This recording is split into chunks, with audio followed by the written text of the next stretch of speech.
भोलेनाथ। कौन किसी का यार मेरे मन भोलेनाथ। देख लिया संसार मेरे मन भोलेनाथ। कौन किसी का यार मेरे मन।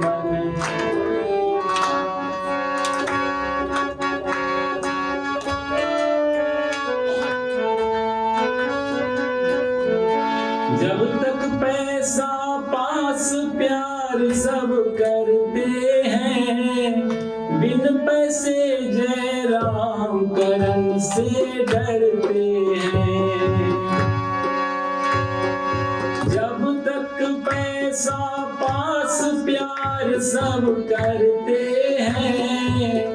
बिन पैसे जय राम करण से डरते हैं। एक पैसे का प्यार मेरे मन भोलेनाथ। कौन किसी का यार मेरे मन भोलेनाथ। देख लिया संसार मेरे मन भोलेनाथ। कौन किसी का यार मेरे मन। मात पिता सुत नारी सहोदर सब पैसे के साथी। मात पिता सुत नारी सहोदर सब पैसे के साथी। बिरला कोई लाल जो बिन पैसे का हो ये संघाती। साथी कृष्ण मुरार। साथी कृष्ण मुरार मेरे मन भोलेनाथ। कौन किसी का यार मेरे मन।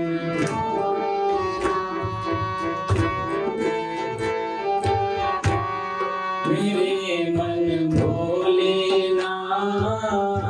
कौन किसी का यार मेरे मन। या साथी कोई संत प्यारा या कोई भक्त निराला।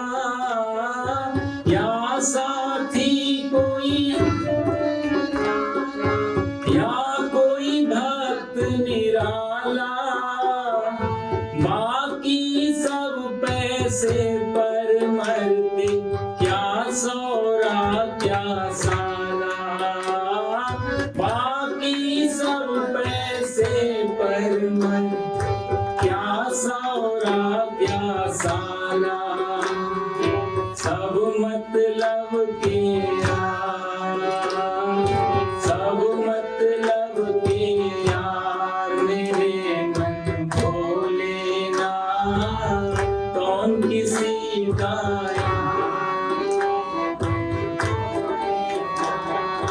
देख लिया संसार मेरे मन भोलेनाथ।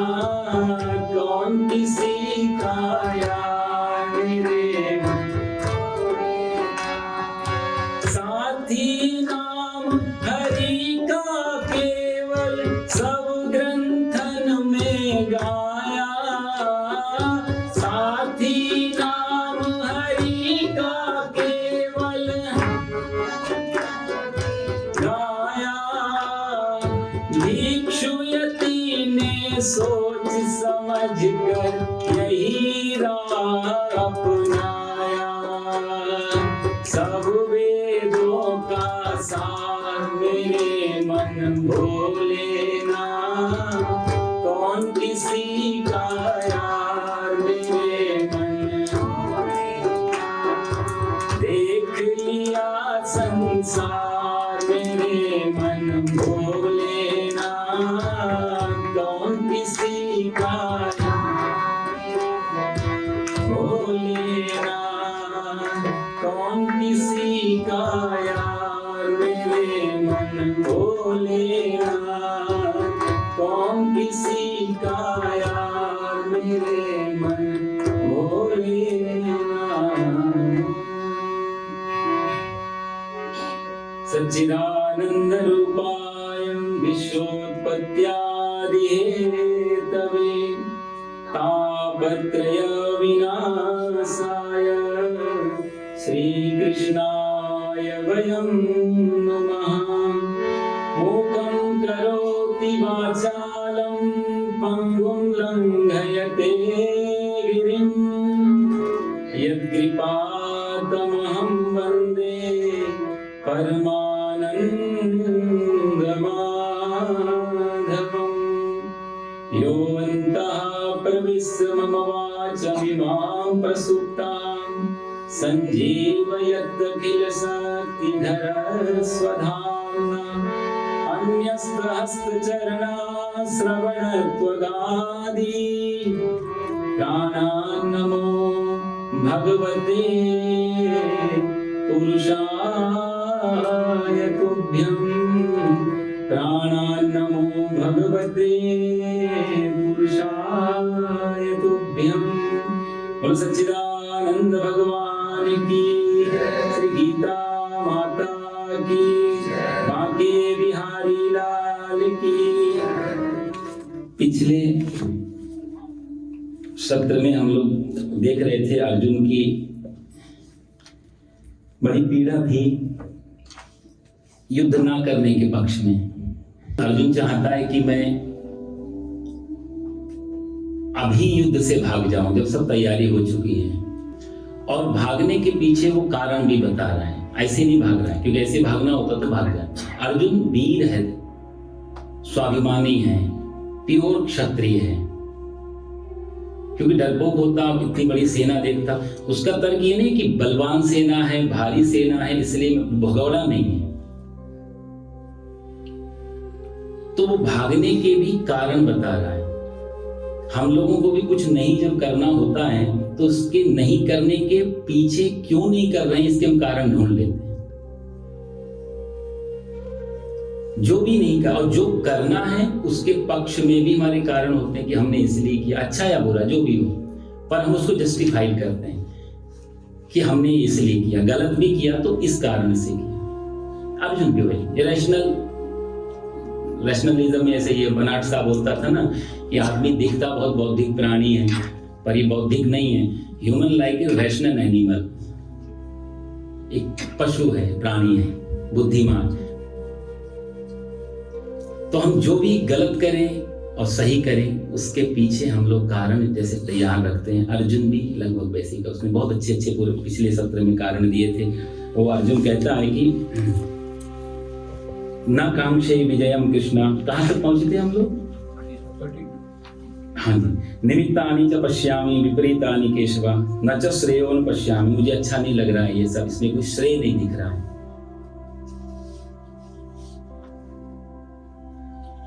हत्वा, अपनों को मारकर मुझे कुछ भी इसमें ऐसा नहीं दिख रहा है जो शुभ हो, इसलिए न कांक्षे। और मारा क्यों जाना है उसके पीछे भी हम पिछली बार बात कर रहे थे कि हम क्यों हत्या, ये युद्ध क्यों आया है सर पे? क्योंकि इसमें राज्य चाहिए, वैभव चाहिए, धन चाहिए, भोग चाहिए।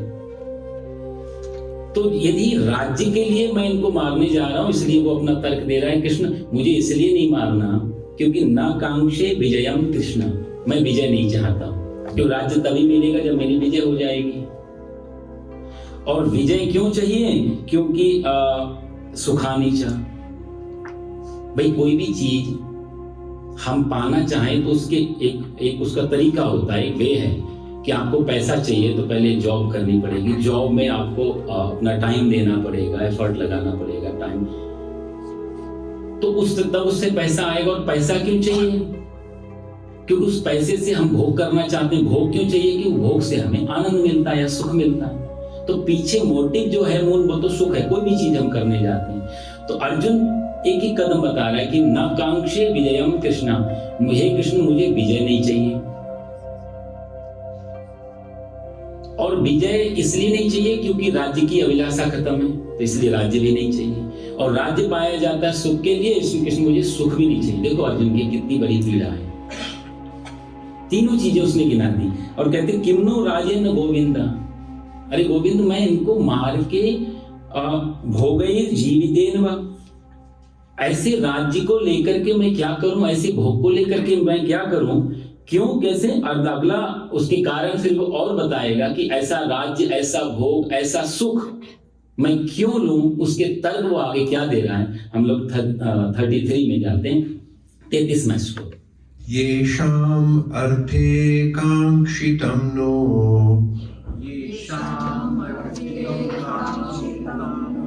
राज्यं भोगा सुखानि च त इमे अवस्थिता युद्धे प्राणां त्यक्त्वा धनानि च आचार्या पितरः पुत्राः तथैव च पितामहः मातुलः श्वशुरः पौत्रा श्याला सम्बन्धिनः तथा।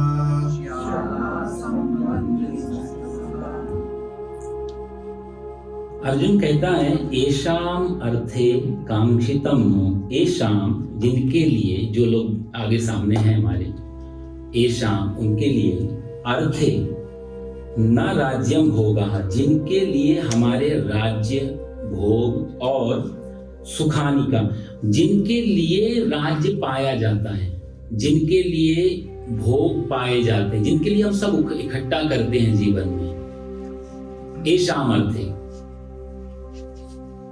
और इमे प्राणान, वो सारे के सारे जिनके लिए मुझे राज्य चाहिए, सुख चाहिए, भोग चाहिए, यश चाहिए, प्रतिष्ठा चाहिए, नाम चाहिए, जिनके लिए, आप समझ रहे हैं ना, वो सारे के सारे लोग इमे धनानि त्यक्त्वा युद्धे अवस्थिता, वही सारे लोग धन आदि की इच्छा त्याग करके युद्ध में खड़े हैं। कौन कौन हो युद्ध में, उनके नाम वो बता रहे हैं, आचार्य, पितरा, पुत्रा, तथैव च पितामह, पितामह मतलब पिताजी के पिताजी, आचार्य द्रोणाचार्य, भीष्माचार्य, इन सब, पितरा भीष्म पितामह जी, मातुला मामा जी, ससुर, पौत्र, श्याल, और ये दोनों तरफ की बात कर रहा है, क्योंकि बीच में उभयो सेना के बीच में है ना, इधर भी देख रहा है वो, इधर भी देख रहा है, तो कहीं आचार्य नजर आ रहे हैं, कहीं पौत्र नजर आ रहा है, कहीं दृष्टि उसकी अभिमन्यु पे जा रही है, कभी दृष्टि उसकी दुर्योधन की तरफ जा रही है, कभी दुशासन की तरफ जा रही है, कभी द्रोणाचार्य की तरफ जा रही है। सबको वो देख रहा है कि कोई मित्र है, कोई आचार्य है, कोई पितामह है, जिनके चरण छू करके हम दिन शुरू करते थे, वो लोग भी खड़े। इन्हीं लोगों के लिए तो राज्य लिया जाता है, इन्हीं लोगों के लिए तो सब कुछ ठीक किया जाता है कि हमारे पास सब कुछ हो, क्योंकि मेरे साथ अपने हैं। अकेले के लिए कौन करेगा?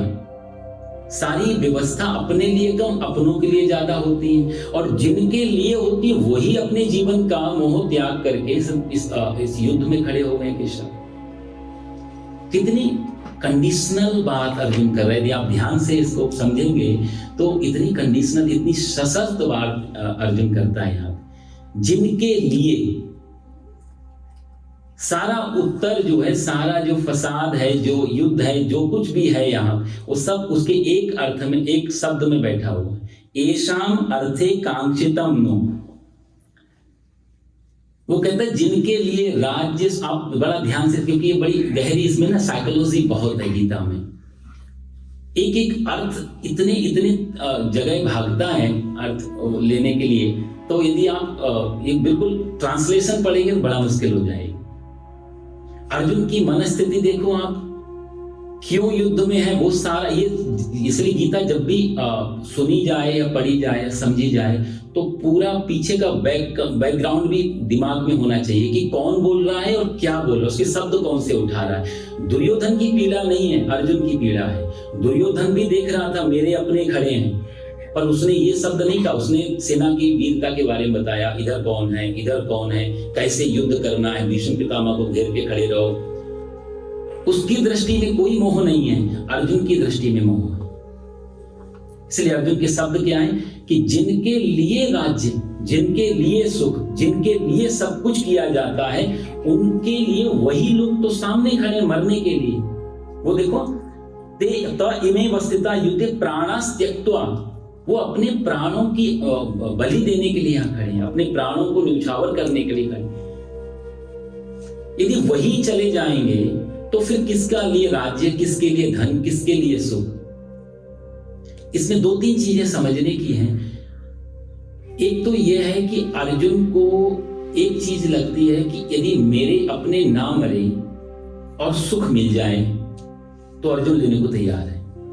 इसमें एक बात, क्योंकि वो तर्क जो दे रहा है वो कहता है मेरे सारे लोग जिनके लिए मैं राज्य लूंगा वो लोग हैं, इसलिए मैं युद्ध नहीं करूं। यदि ये लोग हट जाएं, दूसरे लोग आ जाएं तो मैं युद्ध करने को तैयार हूं, पहली बात। दूसरी चीज यहां ये भी है कि अर्जुन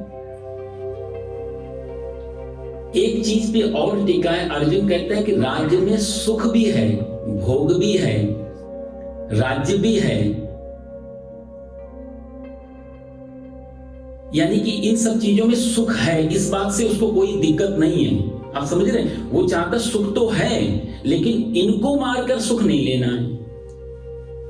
ये दो तरीके से अर्जुन का डामाडोल है स्थिति। देखो, यहां पर कोई ज्ञानी होगा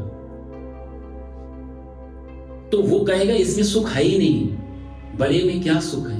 महात्मा बुद्ध जब रथ पे जा रहे थे, विवाह हो चुका था, बेटा भी है, अभी बहुत ज्यादा समय भी नहीं हुआ है विवाह को, सुंदर पत्नी है, सुंदर बच्चा है राहुल।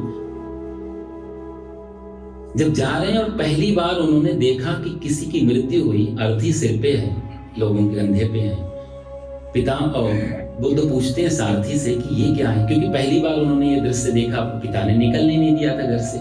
उसके पीछे भी कारण था, क्योंकि किसी ज्ञानी ने कहा था, ज्योतिषी ने, कि ये बच्चा जिस दिन संसार का दुख देख लेगा उस दिन फिर हमेशा के लिए वैरागी हो जाएगा। तो पिता ने बचा के रखा था दुनिया के दुख से। तो सारा उनके महल में हर समय लग्जरियस चीजें रहती थी, कोई भी दुख पीड़ा, बूढ़ा, बीमार, ऐसे लोगों की प्रतिबंध था उनसे मिलने के लिए। आज पहली बार बाहर निकले क्योंकि विवाह हो गया और बच्चा हो गया। विवाह होने के बाद बच्चा हो गया, पिता कंफर्म हो गए कि अब ये मामला दुनियादारी में पड़ चुका है, अब नहीं बिगड़ता। तो आज उन्होंने आज्ञा दी, तुम चाहो तो राज्य घूम के आओ। तो जब ये घूमने गए और उन्होंने देखा किसी की मृत्यु, कोई मुर्दा को कंधे पे ले जा रहे हैं, और उन्होंने पूछा सारथी से कि ये सब क्या है। तो सारथी ने बताया कि महाराज ये तो मर चुका है। मरने का मतलब बोला कि जो एक बार गया सो गया, तो वापस नहीं आएगा। शरीर का क्या? बोला इसको जला के खत्म कर देंगे। तो बुद्ध ने पहला सवाल जो सारथी से किया वो ये किया, क्या मैं भी मरूं? सारथी बोला महाराज माफ करना, क्षमा, लेकिन ये तो संसार का नियम है। जो जातस्य ही ध्रुवो मृत्यु ध्रुवम जन्म मृतस्य च, गीता में आएगा। जिसने जन्म ले लिया फिर मरना तो कंफर्म हो गया। अद्य बाद शताब्दे वा प्राणी नाम, कंस भी देवकी के जब पुत्रों को मार देता है और जब उसको कृष्ण नहीं मिलते वहां पर भी, तो कंस जो उपदेश करता है माता देवकी को वो भी बड़ा सुंदर है। वो कहता है अद्य बाद शताब्द, ये आज मरो या कल मरो, एक दिन मरना तो है ही था। तो ये इनके भाग्य में इतना ही जीवन होगा, क्यों लौटती हो बहन? वो भी ऐसी। यहां बुद्ध ने जो कहा सारथी से, क्या मैं भी मरूंगा? कितना गहरा सवाल है। कभी हम लोग अपने पे चिंतन करें, क्या किसी को देख करके, किसी की मृत्यु देख के हमें अपनी मृत्यु कभी याद आती है? हम दूसरे को देख के इतने इंप्रेस होते हैं अच्छी चीजों में, बड़ा घर बना लिया हमें भी बनाना चाहिए, ये कार लाया हमें भी लानी चाहिए, इसके पास इतना धन हो गया, बैंक बैलेंस है हमें भी। हम हर चीज में कंपटीशन करते हैं। क्या कभी ये देख करके हमको याद आती है जो बुद्ध को याद आई? असली तो सत्य यही है जीवन के। जो असली सत्य हैं, जो अंतिम सत्य हैं, जो परम सत्य हैं, हम सदा उससे मुख मोड़े रहते हैं। हमको दूसरी सब चीजें जो जिसको हम नाशवान कहेगी गीता, कि जो आज नहीं खत्म, उन पे हम इतना फोकस सारा जीवन उन पे लगा देते हैं। लेकिन जो बुद्ध पूछ रहे हैं सारथी से, वो हम कभी किसी से, क्योंकि हमको मालूम है, श्योर रहती है हाँ मालूम, लेकिन ये श्योर होना नहीं है। ये सिर्फ एक जानकारी मिली हुई है, ये देखा हुआ है, लेकिन अनकॉन्शियस में मान के राजी नहीं कि मैं मरूंगा। पड़ोसी के घर चोरी हो जाए, अपने लॉक ठीक कर लेते हैं हम लोग। कि हमारे उस क्या चोरी, अपना धन वगैरह सब सेफ जगह रखना शुरू कर देते। पड़ोसी के घर में आग लग जाए तो हम अपने फायर अलार्म्स, अपना सब सिस्टम चेक कर लेते हैं कि हमारे घर में दुर्घटना नहीं हो। कहीं एक्सीडेंट देखा तो अपने आप सावधान हो। कहीं भी बुरी चीज देखते हुए हम अपने आप को सावधान करते हैं, लेकिन जो सबसे ज्यादा बुरी चीज है कि कोई मर गया, दुनिया छोड़ के चला गया, सब कुछ छोड़ के चला गया, वहां पर अटेंशन में क्यों नहीं आता? बुद्ध ने कहा सारथी जी, यदि मैं मर जाऊंगा, एक दिन सब छूट ही जाएगा, तो फिर ये सब कुछ बेकार हो गया। फिर राज्य हो, पत्नी हो, पुत्र हो, यश हो, ये तो सारा सब कुछ, ये तो एक एक्टिंग हो गई। तो एक्टर तो कम से कम जानता तो है ये सारा जो ये जो डेकोरेशन है, ये लाइट और साउंड, कैमरा और ये सब, ये रियल लाइफ है, ये मेरा नहीं है। डायरेक्टर, प्रोड्यूसर, इन सबका पैसा लगा हुआ, मुझे तो यहाँ एक्टिंग करने के लिए। तो जिस गाड़ी से वो चल रहा है, जिस होटल में उसकी शूटिंग चल रही, जो जो चीजें हैं उसकी अपनी अंदर से तो जानता है। रहते बड़े बड़े महल में शूटिंग होती है, तो अभिनेता को जैसे मालूम रहता है कि मेरा नहीं है, लेकिन शूटिंग करता है पूरी ऐसे जैसे उसी का हो। बुद्ध बोले मैं ऐसे क्यों करूं, इस सबको अपना मान के, और एक दिन मृत्यु सबको छुड़ा देगी, तो मैं उसको ना पालूं पहले जो अमर है, जो नहीं मरता, उसको ढूंढ लूं, फिर ये सब चीजें ठीक है। तो बुद्ध कहते हैं उसी दिन, उसी समय फिर वापस महल को नहीं लौटे।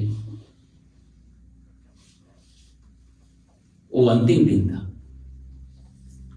जिनके लिए राज्य पाना चाहते हैं, जिनके लिए सुख इकट्ठा करना चाहते हैं, तो बुद्ध यदि आएंगे तो बुद्ध कहेंगे, वो कहेंगे महाराज आपके पास राज्य में क्या सुख, पत्नी में क्या सुख, बच्चों में क्या सुख, सुख है ही नहीं, क्योंकि मृत्यु सबको खत्म करने वाली है, तो इनमें कहीं सुख नहीं है, तो दुखालय है।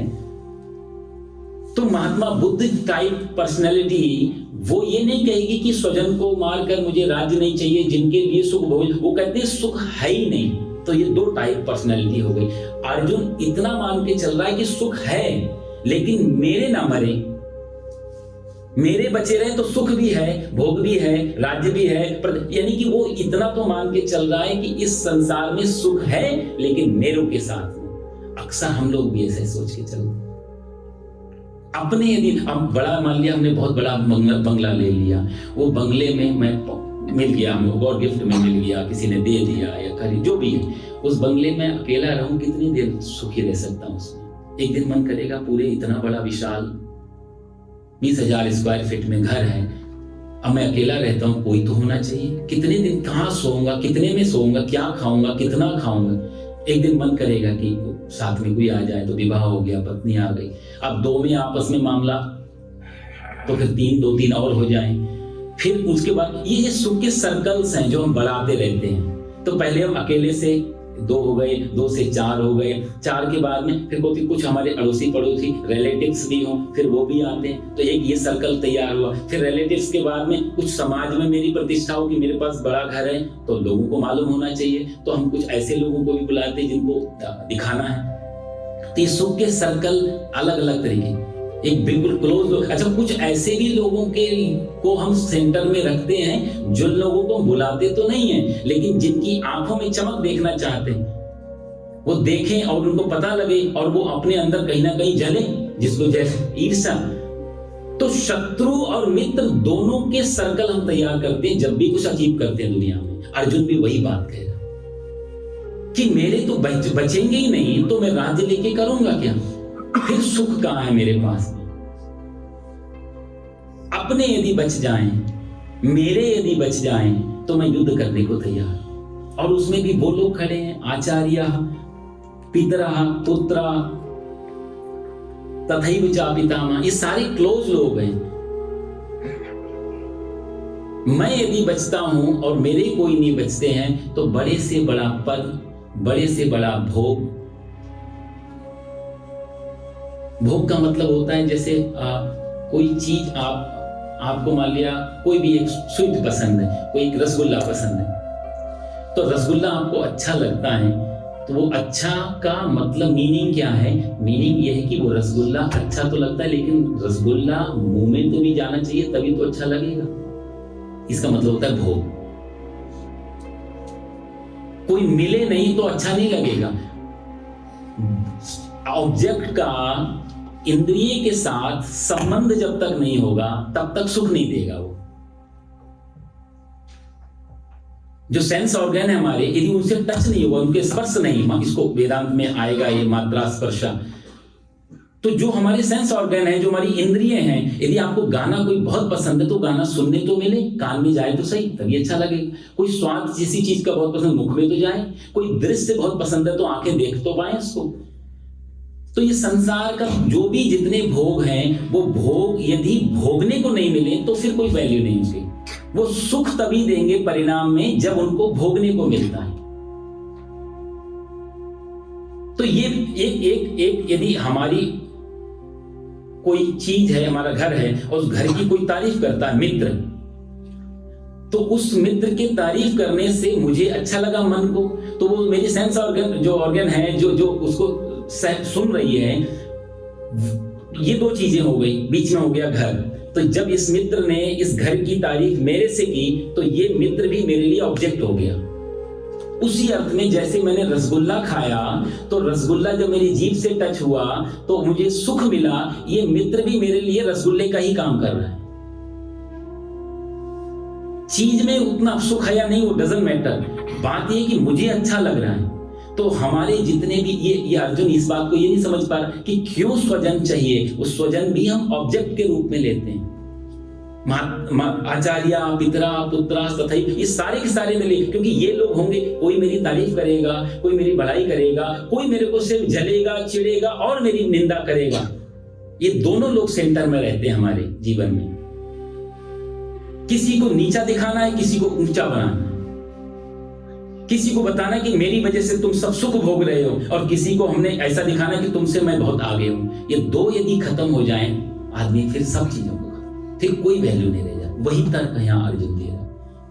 जिनके लिए मैं सुख भोग रहा हूं, जिनके लिए राज्य चाहिए, जिनके लिए मेरे को ये सारी चीजें चाहिए, उन लोगों को यदि वो लोग नहीं होंगे तो मैं राज्य लेके, सुख लेके, भोग लेके किसके साथ जीऊंगा, किसके साथ रहूंगा।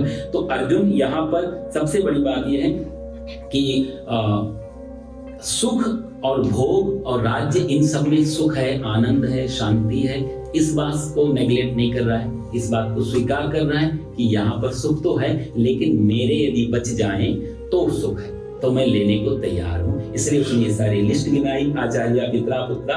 अगला वो फिर अगले श्लोक में वो बताएगा कि इनको क्यों नहीं मार, और भी कुछ तर्क देगा इनको क्यों नहीं मारना है। 35वां श्लोक। एतान् हन्तुमिच्छामि नतोऽपि मधुसूदन अपि त्रैलोक्यराज्यस्य हेतो किं नु मही कृते। एतान् हन्तुम् इच्छामि, इसलिए मैं इनको मारना नहीं चाहता हूँ। ये आचार्य, पितरा, इन सबको क्यों नहीं मारना चाहता हूँ? एतान्, इनको मारना नहीं चाहता क्योंकि ग्नोति मधुसूदन, हे मधुसूदन। मधुसूदन भगवान का कृष्ण जी का नाम। मधु नाम का एक दैत्य था। ये कथा आती है पुराणों में कि मधु नाम का एक दैत्य था, और ब्रह्मा जी के हाथ में वेद थे, तो वेद को चुरा करके चला गया था। तो भगवान ने मधु को मारा। सूदन मतलब मारना। मधु को मारने के कारण भगवान का नाम पड़ गया मधुसूदन। ये दुष्ट लोग, ये राक्षस लोगों का यही तो डेफिनेशन है कि जो वेद मतलब ज्ञान, वेद मतलब अवेयरनेस, वेद मतलब जो ज्ञान भक्ति, जो अच्छा, जो शुभ को चुरा ले जाए, कि शुभ नहीं होना चाहिए, अच्छा नहीं होना चाहिए, जिनको अच्छे से पीड़ा हो, वही तो शत्रु राक्षस है, वही तो दैत्य है। तो भगवान मधुसूदन ने उसको मारा, इसलिए भगवान का मन। तो अर्जुन इसलिए मधुसूदन करके आपने उसको अच्छा, जो अच्छे को होने नहीं दे रहा था, उसको आप मारने वाले हो मधुसूदन। इसलिए यहाँ मैंने आपको बताया ना, हर नाम में वो एक लिंक है, क्यों वो कब कौन सा नाम उठा रहा है भगवान का। उसके पीछे का, तो ये कहीं ना कहीं इनडायरेक्टली भगवान को कुछ संदेश दे रहा है। तो यहाँ पर जो मधुसूदन कहते हैं कि वो वेद चुरा के ले गया, यानी कि परंपराएं, धर्म, इसके साथ जो खिलवाड़ कर रहा, आप उसको मार रहे हो, यहाँ अधर्म हो रहा है, यदि मैं आचार्य पिता इन सबको मारूंगा तो आप कैसे परमिशन दे सकते हो मुझे? इसलिए उसने यहाँ पे मधुसूदन शब्द किया कि मैं इसलिए इनको मारना नहीं चाहता क्योंकि अभी त्रैलोक्य राज्यस्य, कितनी अच्छी बात अर्जुन कहता है कि अभी मतलब चाहे त्रैलोक्य राज्य, तीनों लोकों का राज्य मुझे मिल जाए तो भी इनको मैं एतान न हन्तुम इच्छामि, फिर भी मेरी इनको मारने की इच्छा नहीं। तीनों लोगों का राज्य, देखो साहब, 3 लोग का राज्य कोई नहीं दे रहा था उसे, कहीं कुछ नहीं मिल रहा है, लेकिन सिर्फ अपना भागने को सही जस्टिफाई करने के लिए वो कहां तक तर्क करता। यही तो यही शुरू के कुछ शब्दों के लिए पकड़ लें कि कुछ सारा आरोप यहीं पे तो लगा है। ये जो लास्ट के 5, 7, 8, 10 श्लोक हैं, यहीं पे तो सारी गीता में रहस्य है।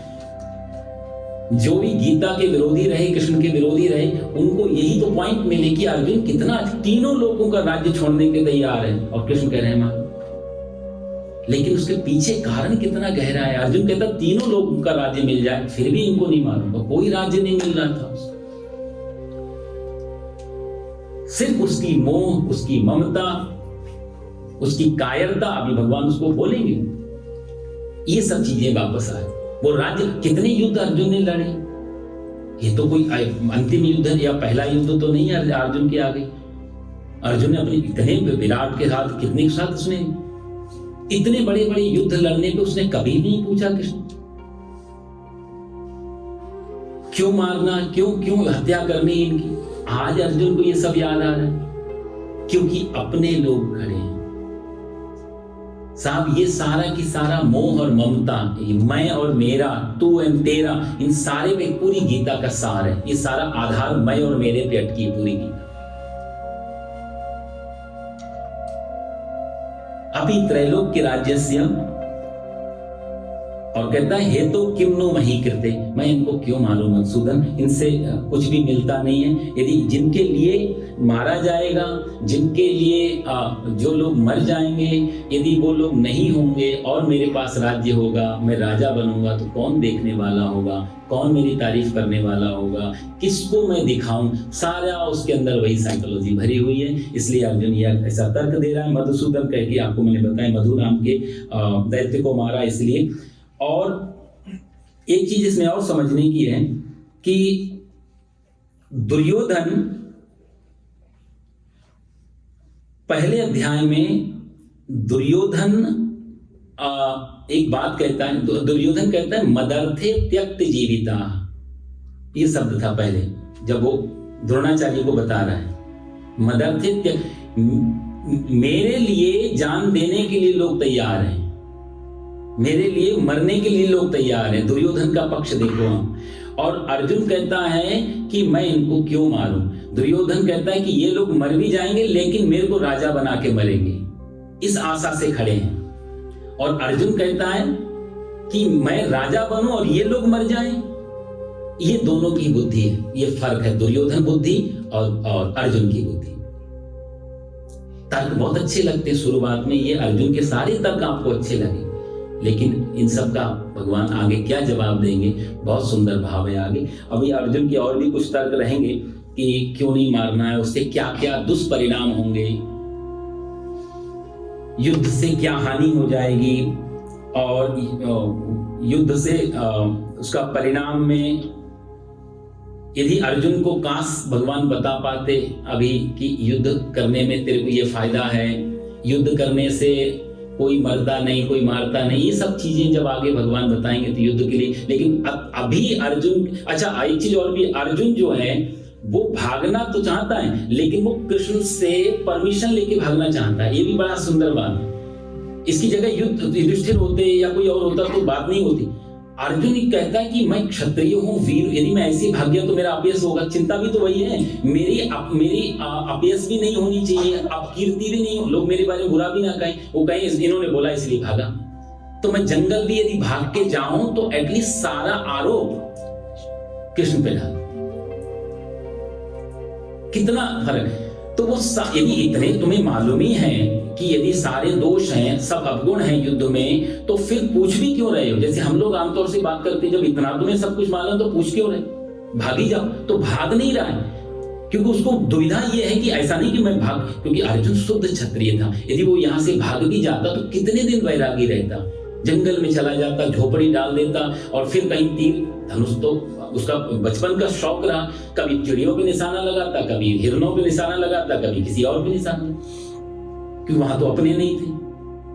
तो अर्जुन हिंसा से नहीं भाग रहा है, एक अर्जुन अहिंसक होकर के भी नहीं भाग रहा है, दो अर्जुन दुविधा के कारण, और अर्जुन चाहता है कि कृष्ण मेरे से एक बार कह दे कि तू भाग जा। इसको मालूम नहीं जिससे मैं पूछ रहा हूं वो कोई छोटे मोटे सदगुरु नहीं है, इसलिए भगवान इसकी एक भी बात का ध्यान नहीं देंगे आगे। इसने पहले कितना अपने अपने सिम्टम्स बताए मेरे शरीर में, आपने पढ़ा पिछली बार देखा कि मेरा ये हो रहा है, रोम हर्ष से जायते, त्वचैव परिदह्यते त्वचा, तो बस सोचे शायद भगवान बोले अभी तेरी युक्ति की स्थिति नहीं, तू थोड़ा बेड रेस्ट ले ले।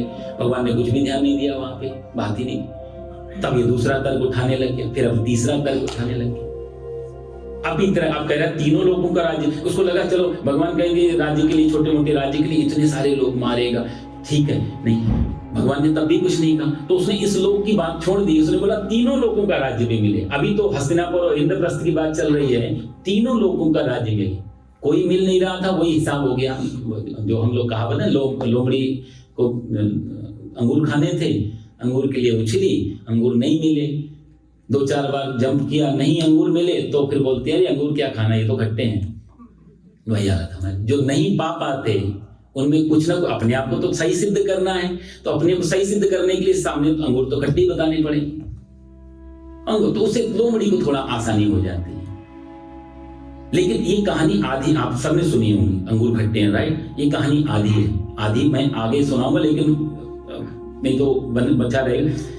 आधी कहानी में लोमड़ी कहती है अंगूर खट्टे हैं। अब यही पे ये अर्जुन की दृष्टि है, जो नहीं कर रहा है उसके लिए कारण खोज के बता रहा है, मैं युद्ध क्यों नहीं कर रहा हूं, उसके पीछे ये कारण है। अब लोमड़ी से कोई पूछ रहा है अंगूर क्यों नहीं खा रही है, वो ये नहीं कह रही मैं जंप नहीं कर पा रही हूं, अंगूर पा नहीं पा रही। लोमड़ी कह रही अंगूर खट्टे हैं, लेकिन लोमड़ी भी थोड़ा स्वाभिमानी रही होगी। कहानी यहां तक तो सबने सुनी, इसके आगे की भी कहानी है जो कि गुप्त रखी, ये ज्ञानी की कहानी। लोमड़ी को लगा कि अंगूर तो मुझे को खाने हैं, गई जंगल में जाके दौड़ भागी, वर्जिश की, जिम किया, जंप लगवाई, खूब एक्सरसाइज करके वापस आई, और वापस आकर के फिर उसने जंप किया, और जंप करके अंगूर मुंह में तोड़ भी लिए, अंगूर मिल गए। और मजे की बात यहां तक नहीं है, सही में अंगूर खट्टे थे। ज्ञानी बुद्ध यदि होते तो यही कहते कि सुख नहीं है, ये दो पक्ष हैं, जो नहीं कर पा रहे हैं उसको हम कहते हैं अंगूर खट्टे हैं, लेकिन सही में ही अंगूर खट्टे हैं, ये बुद्ध का और महावीर और जैसे ज्ञानी लोगों का कहना। अर्जुन इतना नहीं पकड़ पा रहा, सुख नहीं है, वो कहता है सुख है लेकिन मेरे बचे रहें तो सुख है। आगे वो कुछ और तर्क देगा। 36 निहत्य धार्तराष्ट्रान्नः का प्रीतिः स्यात् जनार्दन पापम् एवाश्रयेद् अस्मान् हत्वैतान् आततायिनः। और ले लो 39 तस्मान्नार्हा वयं हन्तुम् धार्तराष्ट्रान् स्वबान्धवान् स्वजनं हि कथं हत्वा सुखिनः स्याम माधव। यद्यप्येतेन पश्यन्ति लोभोपहत चेतसः कुलक्षयकृतं दोषम् मित्रद्रोहे च पातकम् कथं न ज्ञेयमस्माभिः पापात् अस्मान् निवर्तितुम् कुलक्षयकृतं दोषम् प्रपश्यद्भिर्जनार्दन निहत्य धार्त राष्ट्रान्ना का प्रीति स्या जनार्दन। हे जनार्दन, जनार्दन का अर्थ होता है जनान अर्दयति इति जनार्दन। जो जनान मतलब जो संसार का प्राणियों का अर्दन करे, संहार करे, उसका नाम है जनार्दन। संहार का अर्थ होता है जैसे कि हम लोग त्रिदेव मान के चलते हैं, ब्रह्मा जी, विष्णु जी और भगवान भोलेनाथ जी। ब्रह्मा जी का काम सृजन करना, बीच की शक्ति विष्णु है, उसका काम पालन करना, और अंतिम शक्ति है शिव की, और वो है इसको मिटाना। संहार का यदि संहार शब्द बहुत अच्छा तो नहीं है, नेगेटिव वर्ड है। जैसे किसी चीज को हम रिसाइकल करते हैं, शिव जी का एक्चुअल में वो काम है। हम मान के चलते हैं कि संहार करता है शिव जी, तो कर्पूर गौरम करुणा अवतारम, भोलेनाथ तो संहार करे, मार दे, अच्छा नहीं है। सब शब्दों को हम कई बार उसी का वैसा हम अर्थ ले लेते हैं, तो कई बार हमको समझने में दिक्कतें हो जाती हैं। शिव जी संहार ये रिसाइकल है। जैसे कि एक तरफ से पानी आ रहा है और आकाशात पतितो तोयम यथा गच्छति सागरम, जैसे आकाश से जल गिरता है सागर की तरफ भागता है, लेकिन आकाश से जो जल गिर रहा है उसका सोर्स क्या है, वो आ कहां से रहा है, जहां जल ये भाग रहा है जिसकी तरफ, यथा गच्छति सागरम। तो ये पूरा साइकिल हो गया। अब समंदर से उठा, अब बादल बना, और वहां से जो भी पृथ्वी पे गिरा, नदी बनी, और फिर सागर की। तो ये इसीलिए कहते हैं ना, अगला गीता में आगे आएगा कि इस पूरे संसार में से एक बूंद जल ना तो आप कभी नष्ट कर सकते हो, ना एक बूंद जल बना सकते हो। कोई भी चीज, रेत का एक छोटा सा कण, ना तो हम उसको नष्ट कर सकते हैं और ना उसको बनी। बहुत अच्छे दूसरे अध्याय में इस सब की चर्चा होगी। इस दुनिया में एज इट इज जो भी बन गया उतना ही है, कभी उसमें ना तो कुछ मिक्स हो सकता है, ना कुछ मिटाया और नष्ट किया जा सकता है। ये सब रिसाइकल चल रहा है। हमारे महाराज जी हरिद्वार में हमेशा एक बात कहते थे सत्संग में कि हमने उगला, पृथ्वी ने निगला, और पृथ्वी ने उगला और हमने निगला। ये सब चलता है।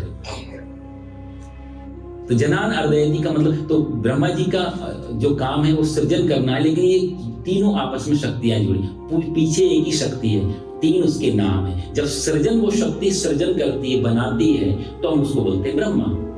वही शक्ति जब किसी दूसरे रूप में आकर के पालन करती है तो हम बोलते हैं विष्णु। और वही शक्ति जब इसको रिसाइकल करती है कि बूढ़े लोग जाते हैं, बच्चे लोग आते हैं, यदि पानी को रोक लेंगे तो फ्लड आएगा, बाढ़ आएगी, तो सुनामी आएगी।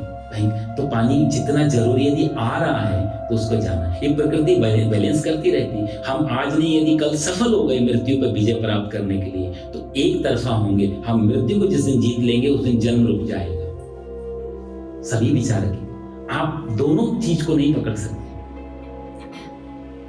तो मृत्यु को रोकते ही जन्म अपने आप रुक जाएगा, और यदि मृत्यु बढ़ा दी तो जन्म भी बढ़ जाते हैं।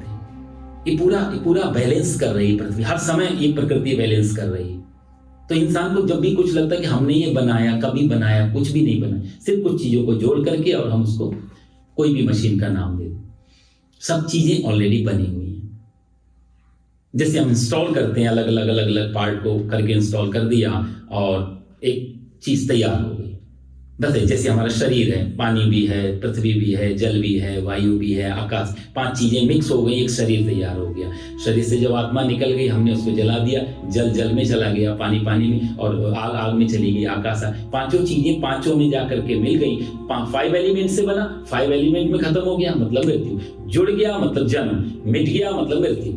इतना ही अंतर। तो जनान अर्दयति, इसलिए है जनार्दन कि आप ही तो बनाते हो, आप ही मिटाते हो, आप ही पालन करते हो, मेरे को क्यों आप बीच में डालते हो कि मैं इनको मारूं। इसलिए बहुत अच्छा संबोधन उसने लिया कि जनान निहत्य धार्त राष्ट्रान्न का प्रीति से जनार्दन पापे पाप मेवा श्रये दस्मान हत्वै तानातताई, यहाँ आतताई शब्द वो लेता है कि ये भले ही धृतराष्ट्र के जो संबंधी हैं, दुर्योधन आदि को टारगेट कर रहा है वो यहाँ पे, संबंधियों को मारकर हम लोग कहाँ प्रीति, उसमें हमें क्या सुख मिलेगा, इनको मारकर हमें क्या सुख मिलेगा जनार्दन, इन आतताइयों को मारने से तो हमें पाप ही लगेगा।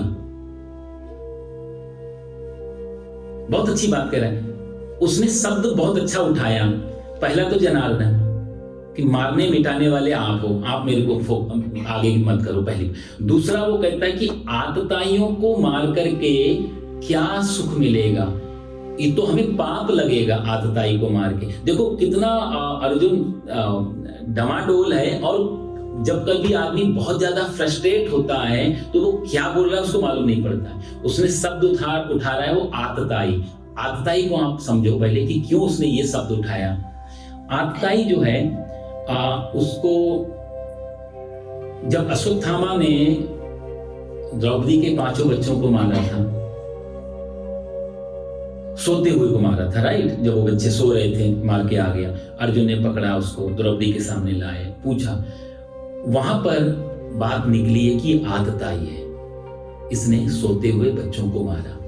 तो आतताई की डेफिनेशन होती है, कई शास्त्रों में मनु महाराज ने कुछ अलग तरीके से की है, दूसरे शास्त्रों में पुराण आदि में अलग तरीके, वशिष्ठ जी ने भी आतताई की बहुत अच्छी डेफिनेशन दी है।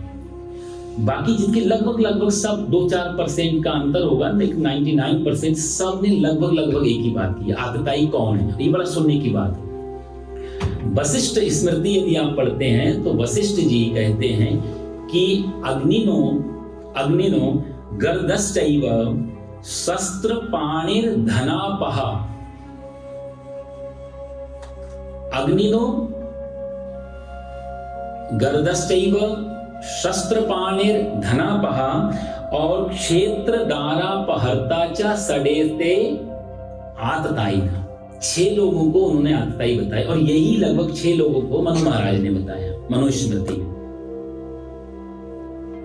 पहला वो कहते हैं अग्निदो। अग्निदो का अर्थ होता है कि किसी का घर जला देना धोखे से या जानबूझ के, किसी को घर को जला देना, किसी को जला करके मार देना, कि उस कुछ भी अर्थ में ले ले, अग्नि से हानि पहुंचाने वाला आतताई होता है। अग्निदो गर्दश्चैव, गर का अर्थ होता है विष, जहर, विष देना, किसी को जहर दे करके मारने की प्रयास करना, उसको भी आतताई बोलते हैं। चौथा आता है शस्त्र पाणिर धनापह, शस्त्र, कोई आपको मारने के लिए वो शस्त्र लेकर के आ रहा है, वो भी आतताई है। धनापह, आपका सारा धन कोई लूट लेना चाहता है, आपकी मेहनत का पैसा लूट लेना चाहता है कोई सारा धन, धनापह, उसको भी आतताई बोलते हैं। और क्षेत्र दारापहर्ता चा, क्षेत्र बोलते हैं आपकी जमीन, आपके पास जो भी जमीन, आपका घर, खेती बाड़ी, जो भी प्रॉपर्टी है, आपके रियल एस्टेट, इन सारी चीजों को यदि कोई छीन रहा है एक, और दारा मतलब पत्नी, किसी की पत्नी को जबरदस्ती ले जाते हैं, ये 6 लोग ऐसे होते हैं जो आतताई की श्रेणी में आते हैं। और वशिष्ठ जी आगे कहते हैं कि ऐसे लोगों को, और मनु ने भी इस बात को स्वीकार किया कि ऐसे लोगों को तो आप आंख बंद करके यदि मार देते हो तो कोई पाप नहीं लगता, ये धर्म है। अहिंसा परमो धर्म, धर्म हिंसा तदै विचा, अहिंसा परम धर्म है सनातन धर्म का, लेकिन कोई ऐसा काम करेगा तो धर्म हिंसा तदै, ये धार्मिक हिंसा है, इसको कर देना चाहिए। भगवान राम ने रामायण में जब सुग्रीव के साथ, सुग्रीव को हेल्प करने के लिए भगवान ने बाली को मारा है छुप करके, तारा बाली की पत्नी ने पहला प्रश्न किया, मेरे पति ने आपका क्या बिगाड़ा, आपने छुप के क्यों मारा, सुग्रीव की भाई भाई की लड़ाई थी, आप बीच में क्यों आए और छुप के मारा मेरा पति वीर। तो भगवान ने भी वही तर्क दिया है उनका। भगवान राम कहते हैं कि मैं छुप के इसलिए मारा, ये तो गलत है, युद्ध नीति नहीं है ये, लेकिन ये आतताई है, सुग्रीव की पत्नी को लेकर के बैठा हुआ, इसलिए इसको मारने में कोई दोष नहीं, कोई अधर्म नहीं है। तारा बड़ी गुणवती थी, वो बड़ा अच्छा प्रसंग है तारा और राम का समय सुनने जैसे। धन दारा अपहरता चा, इन चीजों। और देखो एक चीज और आपको बताऊं, कौरवों ने ये 6 के 6 कार्य किए थे पांडवों को मारने के लिए। अग्नि दो, आप सब लाक्षागृह में जलाया था। गर्दस चाहिए विष भी दिया था, भीम को विष दे करके फेंक दिया था। शस्त्र पानी, शस्त्र लेकर के सारी सेना खड़ी हुई है, देखो शंख बज गए हैं, शस्त्र उठा लिए हैं, सब कुछ तैयार है बिल्कुल मारने के लिए। धनापह, सारा धन लेकर के बैठे हैं, 5 गांव मांगे थे वो भी नहीं दिए। एक आदमी ने एक बार कहीं चर्चा सत्संग चल रहा था, एक चिट भेजी क्वेश्चन की, उसमें लिखा था कि आप, बड़ा इंटरेस्टिंग क्वेश्चन था, सुंदर पंडित जी वो 5 गांव कौन से थे, उनका नाम बताओ। पूछने वाले को लगा वो बड़ा अच्छा प्रश्न किया है, शायद पंडित जी फंस जाएंगे। जिसका कोई एग्रीमेंट नहीं हुआ, जो कंडीशन एक्सेप्ट ही नहीं हुई, जिसको व्यास जी ने नहीं लिखा, जिसको गीता में नहीं डाला, उसका क्वेश्चन ही क्यों करना साहब? व्यास जी को जरूरी नहीं लगा भाई, कोई कंडीशन एक्सेप्ट ही नहीं कर रहा है। दुर्योधन कहता है बात कथन 5 गांव में सुई की नोक के बराबर भी नहीं दूं, तो वहां तो नाम ही नहीं आया 5, और तुम पूछ रहे हो 5 गांव कौन से थे? कुछ नहीं। कोई पूछता मंथरा के पति का क्या नाम था? अरे रामायण में राम जी हैं, इतने सुंदर सुंदर चरित्र हैं, तुम्हें मंथरा के पति? आदमी की रैशनल, जैसे अर्जुन अपने आप को जस्टिफाई कर रहा है, रैशनल एनिमल। खैर, तो 6 कौरवों ने 6 के 6 कार्य इसके साथ पांडवों के साथ किए थे। जहर भी दिया और क्षेत्र दारा, जमीन भी हड़प के बैठे हैं, सारा धन भी ले लिया, दारा द्रौपदी को भी छीनने का प्रयास किया था। तो अर्जुन जो यहाँ शब्द उठा रहा है वो इसी कारण से तो उठा रहा है। देखो अर्जुन क्या कहता है कि क्यों इनको मारने से मुझे पाप ही लगेगा। दोहरी बात, एक तरफ तो कहता है आतताई और एक तरफ कहता है मारने से पाप लगेगा, ये दोहरी बात है। आप समझ रहे हैं इतना अर्जुन कितना फ्रस्ट्रेट है। तुम दुष्ट हो इसलिए मैं तुम्हारे को नमस्कार कर रहा हूं, ऐसा कैसे हो जाए?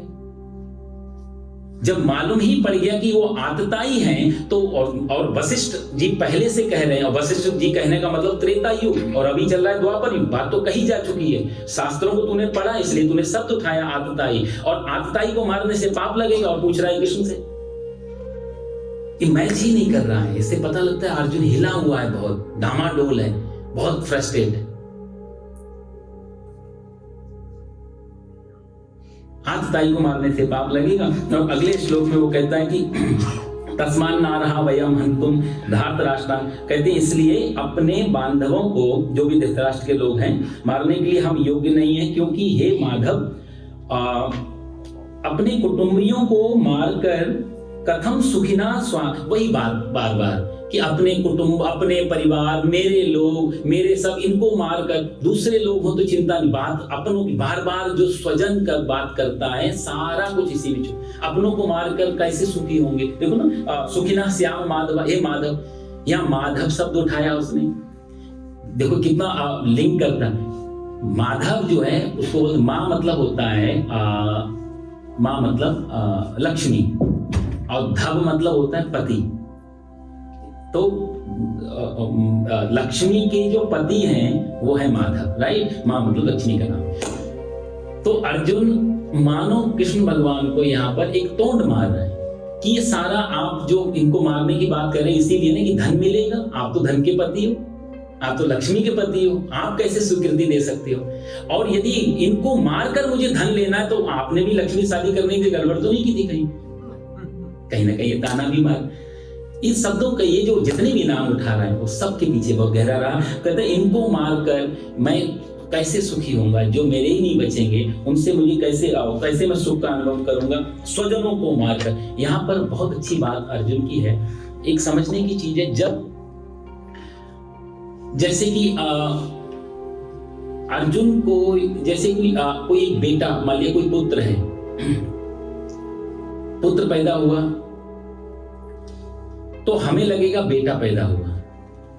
साइकोलॉजी कहेगी या गीता के हिसाब से जो अर्जुन कह रहा है उस बात को हम थोड़ा पकड़ने की कोशिश करते हैं तो जब एक पुत्र पैदा होता है या पुत्री पैदा होती है तो मनोविज्ञान कहता है कि सिर्फ संतान ही पैदा नहीं होती, पुत्र या पुत्री, एक माँ भी पुत्र पुत्री के साथ जन्म लेती है, क्योंकि जब संतान नहीं थी तब तक माँ भी नहीं थी, राइट।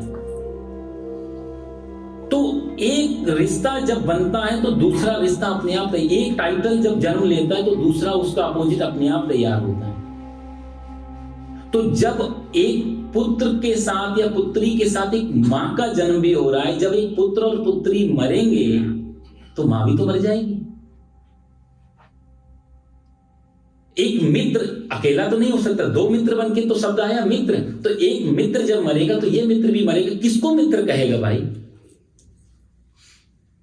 अर्जुन वही बात बार बार कहता है कि इनको मारकर मैं कैसे सुख, वो बात बिल्कुल ठीक कह रहा है कि जिनसे मैं सुख भोगना चाहता हूं, जिनको दिखाना चाहता हूं, वो लोग नहीं होंगे तो किसको दिखाएंगे? तो जब मेरे मर गए तो मैं भी मर गया कहीं ना कहीं। साहब आप कभी भी देखो, मैं आप कब यूज करते हो? जब कोई आपके अपोजिट तू की स्थिति में खड़ा होता है। जहां तू है ही नहीं वहां मैं भी तो नहीं बचेगा। मैं किससे मैं कहोगे? जब भी आप कहते हो मैं, तो इसका मतलब कोई तो दी अदर, दूसरा सुनने वाला होना चाहिए साथ में, तभी तो मैं निकलता है। अर्जुन वही बात कहती है, जब मेरे खत्म हो गए तो मैं भी खत्म हो गया। तो सुसाइडल लग रहा है अर्जुन को कि यही नहीं मरेंगे, मैं भी कहीं ना कहीं। जैसे एक संतान, जब संतान मरती है तो जैसे एक मां मरती है तो पुत्र भी मरता है। कौन कहेगा मेरे को बेटा, कौन कहेगा पुत्र? तो रिश्ता दो तरफ से सृजन और दो तरफ से संहार होते हैं, एक तरफ से नहीं, एक ही इंसान नहीं जाता। और ये सब चीजों में गए। एक शत्रु भी जब मरता है तो डजंट मैटर वो शत्रु था, पर मेरा शत्रु था। तो एक शत्रु भी मरता है तो भी मैं कहीं ना कहीं थोड़ा खाली होता हूं। वो जो शत्रुता बैठा के कहीं किसी जगह रखी थी, वो स्थान रिक्त हो जाता है, वो एम्प्टी हो जाता है। तो शत्रु ही नहीं मरता, उसके अर्थ में कहीं ना कहीं मैं भी मरता हूं, मेरी शत्रुता मरती है, मेरा एक स्थान खाली हो। जितनी भी चीजों में आप देखेंगे, जब भी कोई चीज टूटेगी तो उसमें कहीं ना कहीं मैं भी टूट जाता हूं। जब राजा लोग बैठे थे ना वो धनुष तोड़ने के लिए सीता स्वयंवर में, तो धनुष तो किसी से टूटा नहीं। भगवान राम ने धनुष उठाया, तोड़ दिया, परशुराम जी आए और ये सब आपस में विवाद चला, लंबी कथा है वो। तो उसके पहले जब जनक जी ने ताना मारा था कोई क्षत्रिय नहीं है, अभी तक कोई धनुष नहीं उठा, तो इनके लक्ष्मण जी ने कहा था कि तुम धनुष की बात कर रहे हो, तो धनुष ही हम बचपन में खेलते थे और तुमने इतना बड़ा ताना मारा, पूरी पृथ्वी को गेंद के समान उठा करके मैं फोड़ दूंगा। ये अर्जुन का ताना। तो बाकी राजा लोग आपस में जो बात कर रहे थे, वो कह रहे थे देखो हमने पहले कहा था ना यहाँ से उठ के चल दो, अब देखो ये पृथ्वी से फोड़ देगा, यहाँ सब उल्टा पुल्टा हो जाएगा। तो दूसरा राजा बोला क्यों रे, तेरा मकान कोई पृथ्वी से बाहर है, तो यदि चला भी जाता तो भी तो वही बात हो। जब कोई एक चीज मरती है, एक चीज खत्म होती है, उसके अपोजिट दूसरी चीज को भी हानि हो। आगे बहुत विस्तार से ये चीजें आएंगी कि क्यों ऐसा होता है, इसके पीछे बहुत लॉजिक होंगे। लेकिन यहाँ पर अर्जुन के जो तर्क हैं कि स्वजन को मारकर, अपनों को मारकर, यहाँ पर बहुत इमोशनल है अर्जुन, बहुत ज्यादा इसमें मोह और ममता में घुसा हुआ। अर्जुन को इस समय कुछ दिखाई नहीं दे रहा, इसलिए वो सब कुछ त्याग करने की स्थिति में, सब ले लो पर मैं युद्ध नहीं करूंगा। इसलिए वो सारे यद्यप्येते न पश्यन्ति लोभोपहत चेतसा, यद्यपि लोभ के कारण कहते जिनके इन लोगों के विचार नष्ट हो गए, वो कहते हैं लोभोपहत चेतसा, यद्यपि यदि मान लिया ये इनको नहीं दिख रहा है, न पश्यन्ति, ये लोग अच्छा नहीं देख रहे हैं, इन लोगों के आंखों पे लोभ का पर्दा यदि चढ़ा हुआ है, तो कुलक्षय कृतम दोषे मित्र दोहे च पातकम्, मैं ऐसा पाप क्यों करूं इनको मार करके? इनको नहीं दिख रहा है, मुझे तो दिख रहा है। ये नहीं समझ पा रहे, मैं तो समझ रहा हूं। वो अपने आप को देखो किस तरीके से ये भूल कर रहे हैं, मैं भी भूल कर दूं। इनको अच्छा बुरा नहीं दिख रहा, पर श्याम मेरे को तो दिखता है ना आचार्य हैं, मेरे को दिखता है ना पितामह है, मेरे को तो दिखता है ना ससुर जी हैं, सब पूजने रिश्ता। दुर्योधन को इनको नहीं देखे, मेरे को अपने आप को श्रेष्ठ, इनको निकृष्ट ये करने में लगा। यहां पर जो तर्क दे रहा है वो श्रेष्ठ और निकृष्ट में। कथम नागेयम अस्माभिः, और वो आगे कहता है कि हे जनार्दन, कुल का नाश होने से दोष को ठीक ठीक जानने वाले हम लोग पाप से निवृत्त होकर विचार क्यों ना करें? मैं तो विचारवान हूं, मैं तो समझदार हूं, मैं तो सोच सकता हूँ, मैं तो विचार कर सकता हूँ यहाँ पर। तो अर्जुन का जो तर्क यही है कि मान लिया उनके पास विचार नहीं है, हम तो विचार करें। हे केशव, यदि वो गलती कर रहे हैं और मैं भी गलती करूं तो क्या गलती दो मिलकर के क्या वो सही हो जाती है? वो भूल कर रहे हैं, मैं भी भूल करूं तो क्या दो भूल मिलकर के सही हो जाती है? उसका तर्क जो है वो ये बड़ा अच्छा तर्क है। उनको समझ में नहीं है, यदि मैं भी ना समझी दिखाऊं तो क्या दो ना समझी मिलकर के समझदार हो जाती है? वो सब ये अपने आप को ठीक हूं मैं, राइट हूं मैं, वो लोग गलत हैं, ये सब चीजों को घुमा के बात कर रहे हैं। अर्जुन को देखो साहब, उस समय उसको जो दिख रहा था बहुत प्रैक्टिकल है। अब के जो युद्ध हैं, जितने भी युद्ध होते हैं और जो भी युद्ध में इन्वॉल्व वो लोग रहते हैं, वो लोग अक्सर पीछे होते हैं। मान लिया एक बुलेट प्रूफ रूम में बैठे होंगे, साउंड प्रूफ रूम में बैठे होंगे, बहुत सुरक्षा, या ज्यादातर बंकर में होते हैं जब आदेश देते हैं, बट उनको मालूम नहीं होता है कि सामने जो ऑर्डर दिया जा रहा है क्या होगा। मान लीजिए जैसे हिरोशिमा नागासाकी पे बम डालने वाला, आपने तो सबने पढ़ा होगा, जब उसने पायलट ने बम डाला है और जब घर पे आया तो जैसे हम लोगों को मालूम पड़ा कि 1 लाख लोग मर गए 15 मिनट में, ऐसे ही उसको मालूम पड़ा। मैंने पढ़ा कि उस व्यक्ति को बिल्कुल आम आदमी की तरह पता लगा, उसको बिल्कुल समझ नहीं कि इसका ये वाला हो। जैसे सारी जनता को पता लगा कि 1 लाख लोग मर, इसको भी ऐसे ही पता लगा। अब इसको शॉक लगा, 1 लाख लोग एक बटन में, दिख नहीं रहा था उस समय। तो उस समय की युद्ध में ये अर्जुन देख पा रहा है, विशाल 11 अक्षौणी इधर, 7 अक्षौणी, 18 अक्षौणी सेना, ये बड़े बड़े वीर, बड़े बड़े लोग, और सारा युवा वर्ग था, ना तो वृद्ध थे, ना बच्चे थे, ना स्त्रियां थी। तो उसको जो 18 अक्षौणी लाखों लोग दिख रहे हैं, उन लाखों लोगों में उसको लाखों उन लोगों की पत्नियां भी दिख रही हैं। उन लाखों लोगों में लाखों बच्चे भी दिख रहे हैं उसको, कि यदि इनको मार दिया तो लाखों औरतें विधवा हो जाएंगी, लाखों बच्चियां, वो लाखों को देख पा रहे हैं।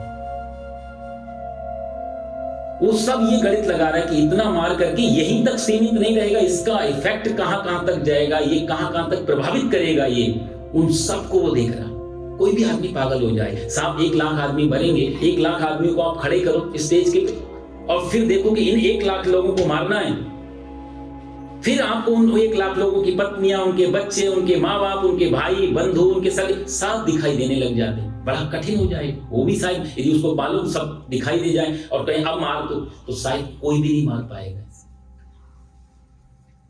अर्जुन वो सब देख पा रहा है कि इनके पीछे कितने लोग जुड़े हुए, इसलिए बहुत इमोशनल है अर्जुन, बहुत ममता से ग्रस्त है, इसलिए वो सारे तर्क दे रहा है, तर्क बहुत अच्छे दे रहा है।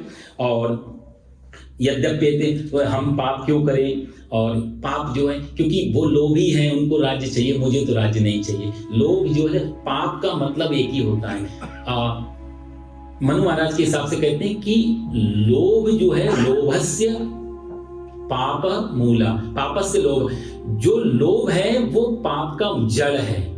जब भी लोभ होगा तो वो पाप करवाएगा। और लोभ कब आएगा? जिम प्रति लाभ लोभ अधिकाई, गोस्वामी तुलसीदास जी कहते हैं जैसे जैसे लाभ बढ़ता है वैसे वैसे लोभ बढ़ता है, और जैसे जैसे लोभ बढ़ता है तो लोभ का प्राप्ति करने के लिए पाप करना पड़ता है। अर्जुन वही बात कहते हैं, ये लोग पाप कर रहे हैं क्योंकि ये लोग लोभी हैं, मैं क्यों पाप में पड़ूं इनको मार करके। और आगे कुछ और अच्छे अर्जुन फिर से कुछ तर्क देगा कि ये पाप करने से क्या क्या हो जाएगा, क्या क्या गड़बड़ हो जाएगी, उसके लिए अर्जुन आगे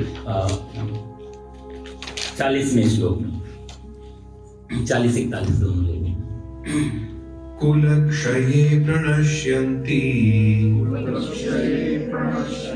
कुलधर्मा सनातनः धर्मे नष्टे कुलं कृत्स्नम् अधर्मो अभिभवत्युत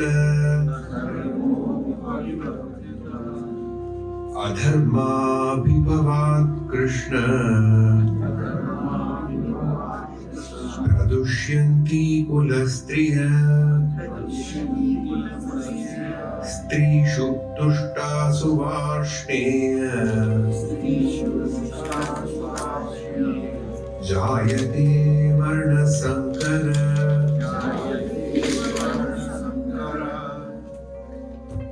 ये 2-4 श्लोक जो अर्जुन ने दिए हैं किसी मोह ममता के कारण, पर इन श्लोक में आधुनिक यदि परिप्रेक्ष्य में हम लोग समझते हैं ना, थोड़ा मुश्किल हो जाती है। कई लोग कई वक्ताओं को मैंने सुना और कई जगह जब इसकी व्याख्या सुनी तो बड़ी विरोधाभासी है।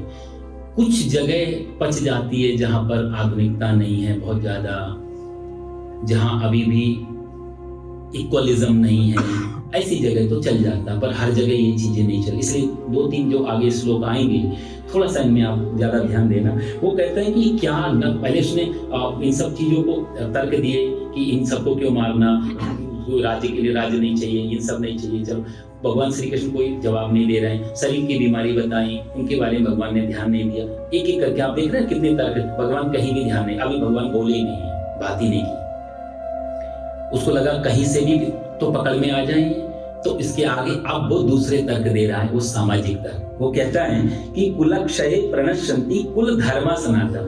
वो कहता है कि कुलक्षय, जब कुल का नाश हो जाएगा, मतलब ये सारे एक कुल के लोग हैं ना, यदि ये मर जाएंगे तो क्या होगा, सनातना, सनातन का अर्थ होता है हमेशा से।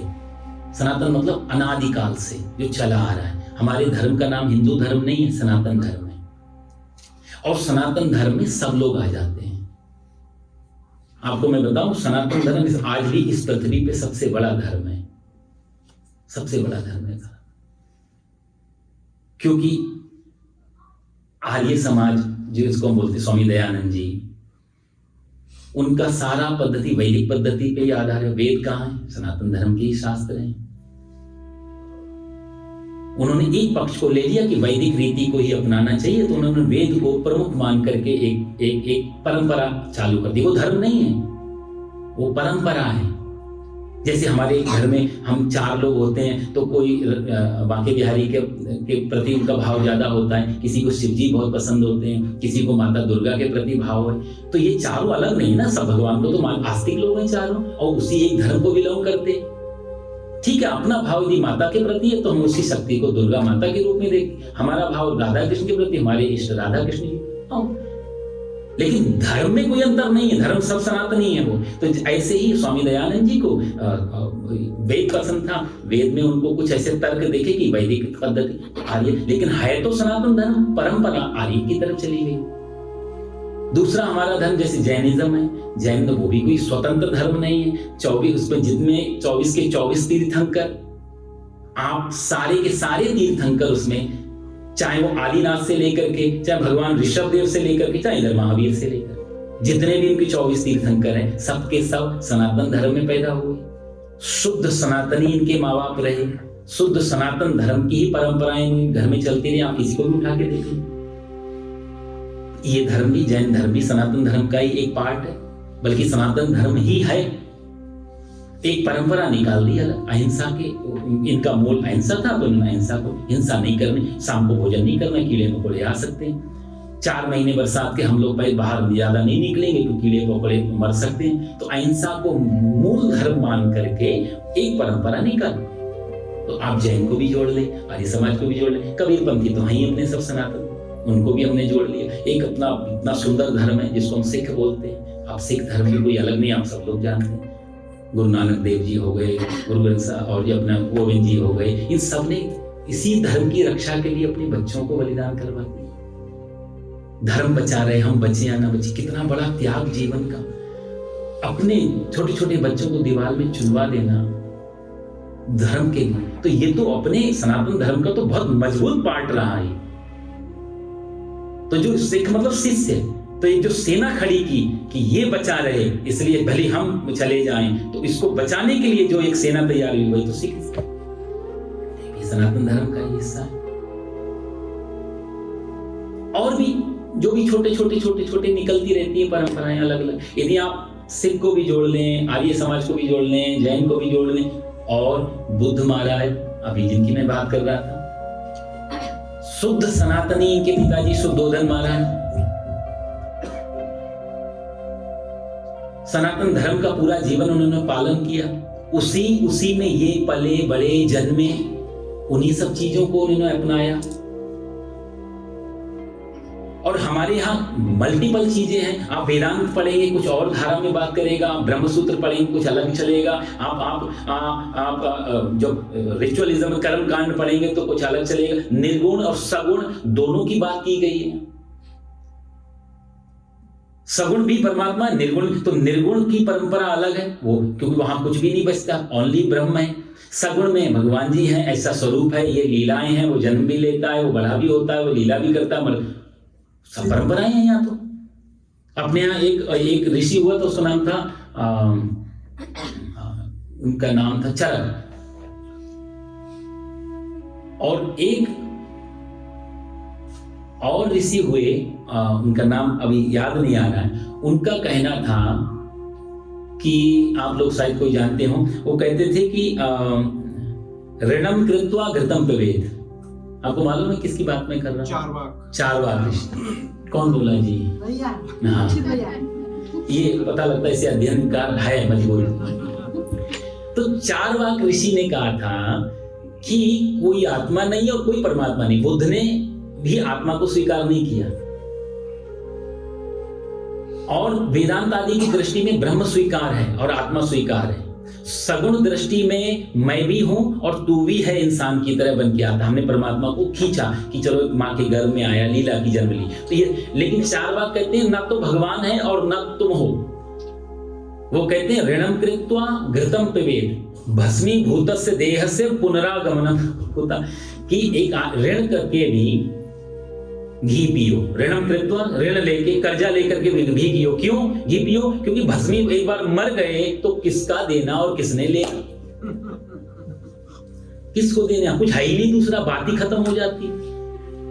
एक हमारे यहाँ हाथरसी में एक वो हुए थे काका हाथरसी, है ना, उन्होंने बड़े सुंदर दोहा कहा था कि कहे काका कविराय नाम कछ रोशन कर जा, कहीं काका कविराय नाम कछ रोशन कर जा, और मरना तो है ही, कर्जा लेकर मर जा। कौन? तो चारवाक ऋषि जो कहते हैं, उनको भी हमने ऋषि माना, उनको भी हमने उतना ही सम्मान दिया। अनीश्वरवादी थे वो, क्योंकि अनीश्वरवाद का भी अपने धर्म में है, और उसका अलग एक तर्क है, उसका अलग एक विज्ञान है, क्यों ऐसा कह रहे थे। तो मैं कहना ये चाह रहा था यहाँ पे, वो बात उधर बहुत लंबी चली जाएगी, कि कुलक्षय, कुल के नष्ट होने से जो सदा सनातन पे हम लोग अटके थे ना। सनातन का मतलब हो गया कि ये जो सारे धर्म, थोड़ा सा इधर उधर चले जाए तो हम भी भूल जाते कहाँ पर। तो मैं बताना ही चाह रहा, सनातन धर्म यदि सबको मिल, बुद्धिज्म को भी, जैनिज्म, सिखिज्म, आर्य समाजी और हमारा कभी, इन सबको यदि हम सनातन धर्म की दृष्टि से देखें तो इस पृथ्वी पे आज भी सनातन धर्म से बड़ा कोई धर्म नहीं, सबसे बड़ा धर्म। 1/3 हैं हम, लेकिन बस बट गए। 5 उंगलियां जब अलग होंगी, कमजोर होती हैं, मिल जाए तो मुट्ठी मिल जाए। तो सनातन परंपरा, सनातन का मतलब होता है जो हमेशा से चला आ रहा, उसको बोलते हैं सनातन, अनादिकाल से जो चला आ रहा। और वो जो धर्म है, कहते हैं वो सनातन धर्म, वो कुल धर्म, वो क्या होगा कि प्रणश्यन्ति, वो नष्ट हो जाएंगे और धर्म का नाश होगा। कृष्णम कुलम आचार्य अधर्म अभिभवति, और संपूर्ण कुल को अधर्म दबा लेगा। और उस अधर्म जब दबाएगा तब क्या होगा? हे कृष्ण, अधर्म के अधिक बढ़ जाने से कुलस्त्रियां प्रदुष्यन्ति, जो कुल की स्त्रियां हैं वो दूषित हो जाएंगी। और वार्ष्णे वृष्णिवंशी, यहाँ भगवान विष्णुवंशी को वार्ष्णे बोलते हैं, क्योंकि स्त्रीसु दुष्टासु वर्ण संकरा जायते, और उन स्त्रियों के दुष्टासु मतलब दुष्ट नहीं, दूषित होने पर वर्ण संकर जायते, वर्ण संकर पैदा होते। थोड़ी सी यहाँ पर समझने वाली बात, कई बार ना हम लोग कुछ शब्दों को वैसे का वैसे ले लेते तो गड़बड़ हो जाती। जैसे तुलसीदास जी ने कह दिया ढोल गंवार शूद्र पशु नारी सकल ताड़ना, तो सब लोग अपना झंडा लेके खड़े हो गए, तुलसीदास ने ऐसा क्यों कहा? अरे भाई, उन्होंने कहा, उनका अर्थ तो देखो, शब्दों के अर्थ देखो, तो उन शब्द का अलग अलग अर्थ निकलता है। वो इतनी सुंदर चौपाई है, उसका एक अलग भाव है। एक शब्द से सकल ताड़ना शब्द लेकर के उन्होंने 4 लोगों को लिया है, तो ताड़ना शब्द में भी 4 अर्थ निकलते हैं अलग अलग। वो एक ही रस्सी से नहीं सबको हाँक रहे। ताड़ना शब्द की इसकी चौपाई बनानी थी, छंद बनाना था, रिदम टूटे नहीं, इसलिए उन्होंने एक शब्द सजाया। वो एक शब्द चार अर्थों को लेकर के बैठा हुआ है, जो चारों पे, इसलिए वो भाव कभी आगे चर्चा आएगी तो मैं आपको उसकी व्याख्या करूंगा। यहाँ पर जो बात कह रहे हैं तो वो इसीलिए कई अर्थों को लेकर के श्लोक बैठे हैं कि कुलक्षये प्रणश्यन्ति, जब कुल का प्रणश, जो कुल खत्म होता है तो कुल धर्म जो सनातन से चला आ रहा कुल धर्म है वो भी नष्ट हो जाता है। देखो साहब, एक तो धर्म होता है जो शास्त्र है वो हमारे धर्म है, पर एक होता है कुल धर्म। यहाँ अर्जुन कुल धर्म की बात कर रहे हैं और कुल धर्म सबके अलग अलग हो जाते हैं। जैसे हम लोग सत्यनारायण की कथा करने जाते हैं तो बिहार में, उड़ीसा में, बंगाल में जब ऐसे घरों में होते हैं तो प्रसाद कुछ भिन्न बनता है। जैसे बंगाली घर में जाते हैं, आप कोई बंगाली बैठे हैं, आपको मालूम हो श्रीनी बनाते हैं वो लोग, हर सत्यनारायण की कथा में श्रीनी बनती। अब श्रीनी यूपी में अभी इधर कोई जानेगा ही नहीं, पंजाब में या दिल्ली में श्रीनी क्या, लेकिन उनके यहाँ मस्त है क्योंकि उसी को कुल धर्म है, वो शुरू से चला आ रहा है। उनके दादाजी परदादाजी वो सब बनाते रहे, वो हलवा और उसे केला और आटा इन सब का मिक्स करके वो, और लाइव गूंथते हैं उसी समय, जब पूजा हम शुरू करते हैं उसी समय वो बनती है, उसको बोलते हैं कुल धर्म। तो ऐसे विवाह आदियों की पद्धति में कई 4 फेरे, कई 7 फेरे, ये सब कुल धर्म की परंपराएं अर्जुन इनकी कि सदा से चला आ रहा जो सनातन जो कुल परंपरा है वो नष्ट हो जाए। तो शास्त्र सिद्धांत देते हैं, उस सिद्धांत पे कैसे आचरण करना है वो हमारा कुल धर्म, कुल परंपरा, कुल मर्यादा बताती है हमें। नहीं तो कैसे पता चलेगा धर्म का कैसे आचरण करना। तो ये कुल, तो जैसे हम कई अटकते हैं कि हम दिवाली तो हम पूछते कैसे मनाते हैं, या गृह प्रवेश, ये जैसे हम कई बार पूजा करने गए तो बच्चे लोग जिनके यहाँ तो अभी वो अपने घर पे फोन करते हैं माता पिता इन सब कि हम लोग क्या करते हैं इसमें, तो वो लोग कई बार हमसे बात करते हैं पंडित जी हमारे यहाँ ऐसा चलता है, तो हम सब सम्मान करते हैं, आपकी कुल परंपरा है और यहाँ पर यदि संभव है तो हम जरूर करेंगे क्योंकि आपका कुल धर्म है, ये आपकी कुल परंपरा है, आपकी मर्यादा है। तो देश काल परिस्थिति के हिसाब से कई बार छोटा मोटा समझौता करके, लेकिन उस कुल परंपरा, अर्जुन कहता है जब ये मरी जाएंगे तो कुल परंपरा ही खत्म हो जाएगी जो सनातन से चली आ रही। तो शास्त्र जो है वो धर्म नहीं है, वो आपको नहीं, शास्त्र सिद्धांत देगा, उस सिद्धांत को अप्लाई करने के लिए आपका कुल धर्म आपको बताएगा कि वो कैसे कैसे अप्लाई करना है, पहली चीज। दूसरी चीज, और ये सब अलग हो सकती है साहब, एक परंपरा दूसरे स्टेट में जाकर के वही परंपरा मॉडिफाई होके या कुछ दूसरे तरीके से निभाई जा सकती है, इसलिए सारे भेद लगते हैं और कोई अंतर नहीं। दूसरी चीज वो कहता है कि धर्मे नष्टे कुलम कृष्ण अधर्मो, और धर्म यदि नष्ट हो जाएगा कुल धर्म तो अधर्म, भाई धर्म खत्म हुआ अधर्म हावी हो जाएगा। आप लाइट बंद करो तो अंधेरा बुलाना छोड़ना पड़ता है, जैसी लाइट बंद की अंधेरा अपने आप आ जाएगा। ये ऐसा ही है कि जैसे, और यदि अंधेरा है और अंधेरे में अचानक आप लाइट जलाते हो तो एकदम उजाला है, उजाले को करते ही अंधेरे को भगाना नहीं पड़ता और उजाले को बंद करके अंधेरे को बुलाना नहीं पड़ता, ये ऑटोमेटिक सब चलता है। कोई अंधेरा ये नहीं कहता मैं यहाँ 20 साल से बिल्डिंग बंद है, मैं यहाँ 20 साल से रह रहा हूं, तुम अभी आए हो, मुझे निकलने में 2 दिन तो लगेंगे, तुम कितने टॉर्च जला दो मैं जाऊंगा, क्योंकि अस्तित्व नहीं है, प्रकाश हुआ नहीं, तमसो मां ज्योति। इसलिए अर्जुन इस बात को कह रहे हैं कि जैसे ही धर्म नष्ट होगा, कुल धर्म नष्ट होगा, वैसे ही कृष्ण अधर्मों भी भवत युता, अधर्म उस पे हावी हो जाएगा। और जैसे अधर्म हावी होगा, दूसरा तर्क उसका बहुत सुंदर है, अधर्मा भी भवान कृष्ण प्रदुष्यंती कुलस्त्रिया, जैसे ही अधर्म बढ़ेगा तो अधर्म का सबसे ज्यादा प्रभाव स्त्रियों पे पड़ेगा, और उसका प्रभाव जो पड़े, स्त्री से दुष्टासु वार्ष्णे जायते वर्ण, और स्त्री पे जो प्रभाव पड़ेगा तो वो दूषित हो जाएंगी, और दूषित होने के बाद जायते वर्ण संकर, वहां पर वर्ण संकर पैदा होंगे। इस श्लोक पे बहुत व्याख्याएं, बहुत कंट्रोवर्सी हुई अलग अलग तरीके से। मैं आपको बताऊं, देखो आज भी ये तो 5000 साल पुरानी बात है, हम इतिहास सब लोग पढ़ते रहते हैं, मैं तो अध्ययन खूब इसलिए भी करता हूं क्योंकि कई बार गीता या भागवत या कुछ भी ग्रंथ सुनाना हो तो आजकल क्या चल रहा है उस हिसाब से थोड़ा लेके, जैसे आप एक जोड़ पाए, ऐसा ना लगे कि ये एक्सपायरी डेट हो गई इसकी, ये तो 5000 साल पुरानी है। गीता उतनी घट रही, अर्जुन जो 5500 साल पहले बात जो कर रहा है, आज भी आप सब लोग जानते हैं कि युद्ध हुआ था वियतनाम में, किस किस ने किया आप सबको मालूम, इतना बड़ा युद्ध हुआ, 10 वर्षों तक लगभग शायद चला वो युद्ध। जब सीधा सीधा जीत नहीं सकते थे, गुरिल्ला वॉर आया। लंबी कहानी आप सब लोग को मालूम है। गुरिल्ला वॉर, सारे युवा वर्ग बंकरों में चले गए। आज भी बंकर है वो बंकर, तो सीधा सीधा नहीं लड़ सकते, सारा युवा पीढ़ी उसमें चली गई। जब यही अर्जुन जो कह रहा है यहाँ जितने खड़े हैं सब योद्धा हैं, युवा हैं, बच्चे कौन पीछे, घरों में कौन है, वृद्ध और बच्चे और स्त्रियां, उधर भी कौन बच्चे और वृद्ध और स्त्रियां।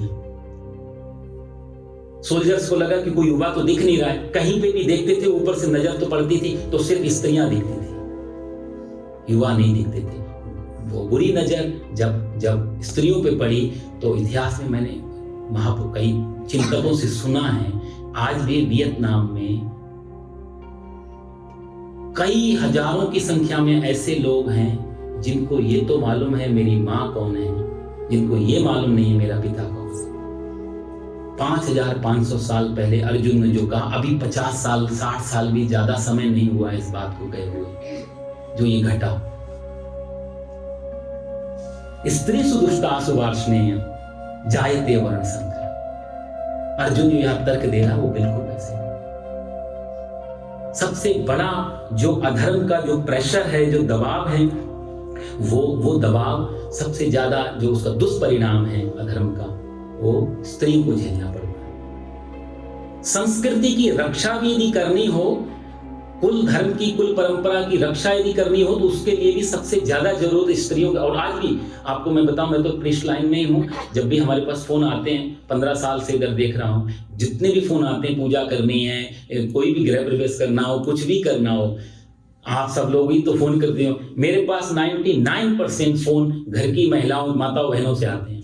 पुरुष को कोई लेना देना नहीं। उनको बोला तुम ये लिस्ट भेजी पंडित जी, जाओ पटेल चले जाओ, वो पूजा कब करनी है, कैसे करनी है, कैसे डेकोरेशन होगा, कब, सब घर की माताएं बहनें बताती। हमें तो आज भी यही लगता है, और ये भी श्लोक आता है कि हम तो भैया हमारा जीवन शैली टिकी ही नहीं लोगों पे, सारी परंपरा ये नहीं हो तो ये तो धर्म कर्म सब खत्म हो जाए।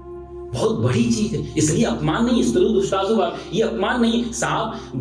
यदि आपका कोई पुराना चप्पल जूता कहीं छूट जाए, रात आपका बाहर छूट गया, डजंट मैटर, आप इतना ध्यान नहीं दोगे। कोई पत्थर, कोई छोटी मोटी चीज बाहर छूट जाए, आप ध्यान कल ले लेंगे। लेकिन आपका डायमंड की लगी हुई और अच्छा का रिंग कहीं रह जाए ना, उसी समय फोन आएगा, उसी समय आप जाओगे, रात के 2 भी बज रहे हैं। बहुमूल्य चीज है। स्त्री की सुरक्षा इसलिए नहीं कही गई कि स्त्री निर्बल है, ये दुर्बल है।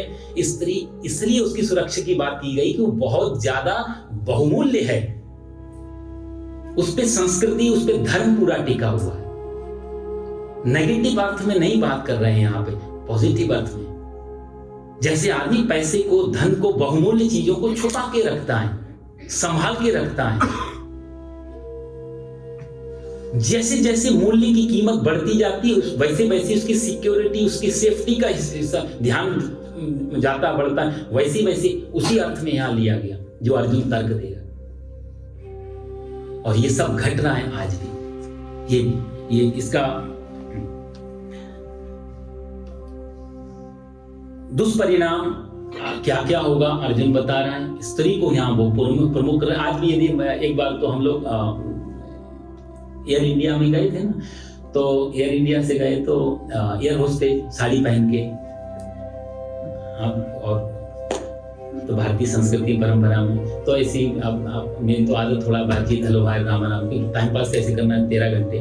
तो उन्हें वैसे बोले, बहन जी आप तो साड़ी पहने, बड़ा अच्छी संस्कृति, हिंदी जानती थी, बड़ा अच्छा लगता है आप लोग वैसे देख करके कि एक भारतीय परिधान है। और एक छोटा सी शंका थी, हाँ मैंने कहा आप लोग तो बिल्कुल वैसे हैं जैसे भारतीय संस्कृति, पर ये लोग जो दूसरे पुरुष वर्ग है, इनको क्यों नहीं धोती कुर्ता? भाई तर्क तो है, जब आप, ये तो पक्षपात हो गया ना, कहीं आपको साड़ी पहना दी 5 मीटर की, और ये अभी भी पैंट सूट और ये पूरा टाई लगा करके, तो वो भी हंसने लगी, कहती अभी ऐसा कभी सोचा नहीं। उनके कभी बात करना आगे जाके, हमारे साथ ही पक्षपात। तो संस्कृति की रक्षा की मैं बात कर रहा हूँ, कि संस्कृति की रक्षा आज भी ये बड़ी साइकोलॉजी है कि इनके बिना धर्म और संस्कृति नहीं बच पाएगी। इसलिए अर्जुन तर्क उठा रहा है कि सारा युवा यदि खत्म हो गया तो बचेंगे असहाय लोग, असहाय बच्चे, असहाय महिलाएं और असहाय वृद्ध।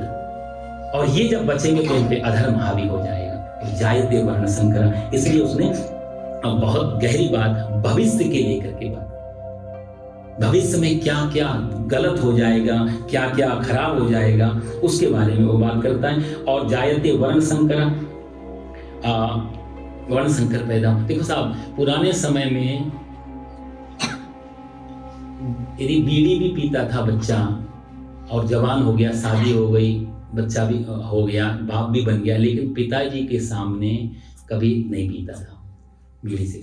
पुरानी परंपरा में अभी भी आप देखते हो, शराब भी पिएगा, और यदि पिताजी घर में हैं तो वो शायद जब तक नशा उतर नहीं जाए नहीं आता था।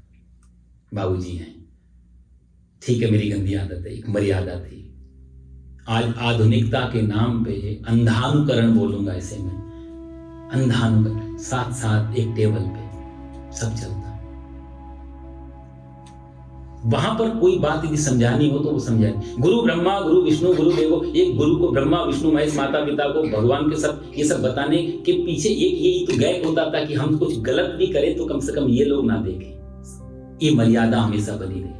आज माता पिता की बात का उतना यदि प्रभाव नहीं है, उसके कारण कुछ ये भी है कि जो बीच में जो गैप था, जो मर्यादा और जो संस्कृति का, सब खत्म होता चला। आज गुरु से साथ बैठ के जुआ खेल लेते हैं, साथ बैठ के दोनों, कई बार गुरु और चेले दोनों साथ कसीनो में अपना आराम से खेल, और वही वहां जाके लेक्चर भी दे रहा। तो तुम मेरे साथ जुआ भी खेल रहे हो, तुम्हारे साथ पी भी रहे हो, सब काम कर रहे हो, और तुम हमें बोले गुरु ब्रह्मा गुरु विष्णु, कैसे हो जाएगा? नहीं।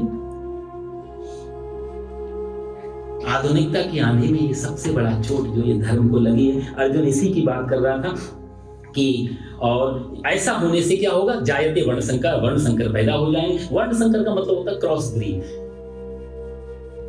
क्योंकि कहीं का कुछ कहीं का कुछ और मिलाकर, हालांकि इसमें क्रॉस ब्रीड एक अर्थ में बहुत अच्छा था। आजकल हम जो हाइब्रिड बना रहे हैं, आपको देखो एक ही जगह यदि एक फसल उगाई, वो फसल का अनाज यदि उसी भूमि में डाल दो तो पैदावार में कमी आती है।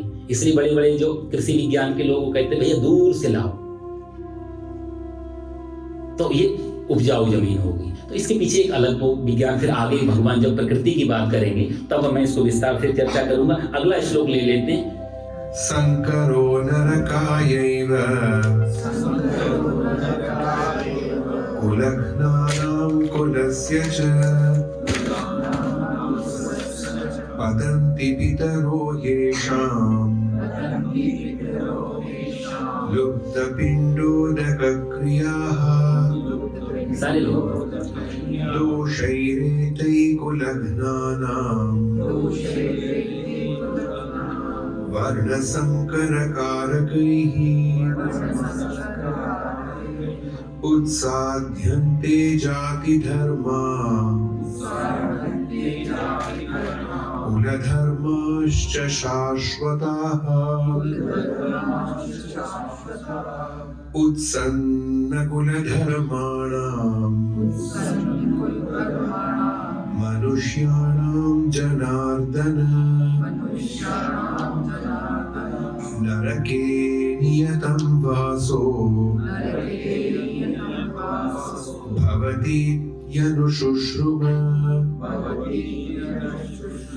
अहो बत महत्पापम् कर्तुं व्यवसिता वयम्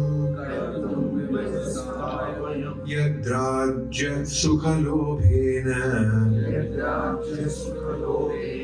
हन्तुं स्वजनमुद्यता यदि मामप्रतीकारम् अशस्त्रं शस्त्रपाणय धार्तराष्ट्रारणे हन्युः तन्मे क्षेमतरं भवेत्। संजय उवाच एवमुक्त्वार्जुनः संख्ये रथोपस्थ उपाविशत् विसृज्य सशरं चापम् शोकसंविघ्नमानसः ॐ तत्सदिति श्रीमद्भगवद्गीतासु उपनिषत्सु ब्रह्मविद्यायां योगशास्त्रे श्रीकृष्णार्जुनसंवादे अर्जुनविषादयोगो नाम प्रथमोऽध्यायः। हरि ओम तत्सत। तो अर्जुन यहाँ पे कहता है संकरो नरकायेव कुल, वो सब तर्क सारे दे रहे हैं कि यदि ऐसा ऐसा स्त्रियां दूषित हुई तो वर्ण संकर पैदा होंगे, वर्ण संकर जो है वो नरक में ले जाएंगे, और वर्ण संकर पैदा करने से दोषों का ये दोष बढ़ जाएंगे, कुल धर्म जाति धर्म ये नष्ट हो जाएगा। उत्सन्न कुल धर्माणाम मनुष्याणाम जनार्दन, हे जनार्दन जिनके कुल धर्म नष्ट हो जाते हैं उनका बहुत काल तक नरकों में वास रहता है। अब नरक का डर दिखा रहा है, धीरे धीरे इन सब चीजों को बीच में ला रहा है। अहो बत महत पापम, अहो का मतलब होता है आश्चर्य, बत मतलब खेद है, ये दो शब्द वो ले रहा है। अहो आश्चर्य कि मैं कितना बड़ा गुनाह करने जा रहा था। बत का अर्थ होता है कि जैसे खेद होता है, खेद प्रकट करते हैं, अच्छा हुआ अभी तक मैंने शुरू नहीं किया, अच्छा हुआ मैं बच गया, इसलिए दो शब्दों को उसने उठाया, आश्चर्य और अहो बत महत, बड़े बड़े पाप करने से मैं बच गया केशव। अपने आप को सिद्ध करने को लगा हुआ है। कर्तुम व्यवसिता वयम, ये और सुख, राज्य के सुख लेने के लिए मैं सब कर रहा हूँ। इसलिए उसने बोला यदि मां प्रतीकारम अशस्त्रम शस्त्रपाणया, यदि वो लोग आकर के मेरे को मार देंगे तो चलेगा, लेकिन मैं उनको नहीं मारूंगा। संजय कहता एवं मुक्तो अर्जुना संख्य रथोपस्थ, ऐसा सोच करके, ऐसा विचार करके अर्जुन भागा अभी भी नहीं, रथोपस्थ। रथोपस्थ का अर्थ होता है रथ, जो आप देखोगे ना ध्यान से तो सारथी के पीछे एक जगह होती है वो, और उसके पीछे एक दीवार टाइप की होती है, उसके पीछे रथी खड़ा होता है। तो वो उतर करके, और जो सारथी के पीछे वाला स्थान होता है उसको बोलते हैं रथोपस्थ, तो वहां पर आकर के वो बैठ गया। यानी कि कृष्ण भगवान जहां बैठे हुए हैं सारथी के रूप में, वहां पे जो स्पेस होता है वहां पे आके बैठ गए। एक दो चीजें हम आपको समझाऊं, उसके बाद वाणी पे विराम देंगे। थोड़ी कुछ चीजें ऐसी होती है ना, इनकी बड़ी लड़ी है, अगली बार वो सब रिदम बनेगी नहीं। यहाँ दो तीन चीजें समझने की हैं। वो जितने भी कुल परंपरा की, कुल धर्म की बात कर रहा है, स्त्रियों की बात कर रहा है, इसमें एक महत्वपूर्ण बात ये भी है, मैं आपको इसलिए प्रैक्टिकली, जो आज तो बहुत कुछ शोध हो चुका है इसलिए ये बात कहना आसान हो गया। जब हम विवाह आदि करते हैं, कन्यादान का समय है, अब कन्यादान पे बहुत विवाद होता है, लड़कियां बोलती है हमें कन्यादान नहीं, हमारा हम कोई वस्तु नहीं, बात उसकी नहीं थी, सिर्फ समझदारी की आप में कमी रहती। गोत्र का दान होता है, पिता का जो गोत्र अभी तक कन्या अपना रही थी, जब पूजा पाठ करती थी तो पिता के गोत्र का नाम लेती थी। अब जब वो विवाह कर देगी तो वो पति के गोत्र को यूज करेगी।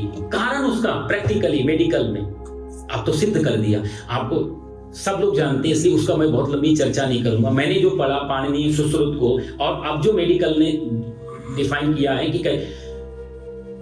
23 क्रोमोसोम होते हैं जोड़े दोनों में, पुरुष में Y होता है जो कि स्त्री में नहीं होता, सब लोग जानते हैं। XX मिलकर के लड़की पैदा होती है, XY मिलकर लड़का पैदा होता है, लेकिन Y सिर्फ पुरुष में रहता है, स्त्री में Y नहीं रहेगा, राइट। तो Y यूनिक है अपने आप में। तो यदि संतान पुत्र के रूप में चाहिए, पुत्री के रूप में चाहिए, पिता का डीएनए होना चाहिए। तो डीएनए जो डीऑक्सीराइबो न्यूक्लिक एसिड जिसको हम कहते हैं मेडिकल में, इसी को संस्कृत में या सनातन धर्म में गोत्र कहा गया। गो मतलब होता है इंद्रिय, गो मतलब होता है गति, दो अर्थ बनते हैं। जो एक पैतृक परंपरा से जो गति से चली आ रही है, तो आप एक किसी की हड्डी भी पुरानी मिल जाए तो उससे पता लग सकता है कि ये कहां से आ रही है। वो सिर्फ पिता के कारण, वो Y क्रोमोसोम के कारण। इसीलिए स्त्री को पिता का गोत्र छोड़ करके पति का गोत्र अपनाना पड़ता है, क्योंकि जो संतान होगी वो पति के डीएनए से आ रही है। दोनों मिलकर के तो बन रहे हैं, लेकिन उसमें पति का, पुरुष का बहुत बड़ा रोल है, क्योंकि Y क्रोमोसोम वहीं पे। और दूसरा, और क्यों ऐसा दूषित हो जाता है, उसके पीछे भी ये पाणिनि और सुश्रुत सब तर्क देते थे, लेकिन लोग मानते नहीं थे। आज तो मेडिकल मानता है कि जब यदि एक किसी क्रोमोसोम में कोई एरर आ जाए, माने ये कोई जेनेटिक ट्रैक है, यदि कहीं भी एक एरर आता है तो वो जो दूसरा एक्स है वो उसको रिपेयर कर देगा, क्योंकि अलग गोत्र का है तो रिपेयर कर देगा। लेकिन आप एक ही गोत्र में शादी कर लेंगे और यदि दोनों में क्रोमोसोम में एरर आ गया तो उसे कैसे करेंगे, वही दूषित हो जाएगा। और इसका उदाहरण तोतिन खामिन का आप लोगों ने नाम सुना होगा, अपनी पुत्री से विवाह किया, सब रीढ़ की हड्डी टेढ़ी होगी, पूरा खानदान, आप पढ़ लेना गूगल पे जाके।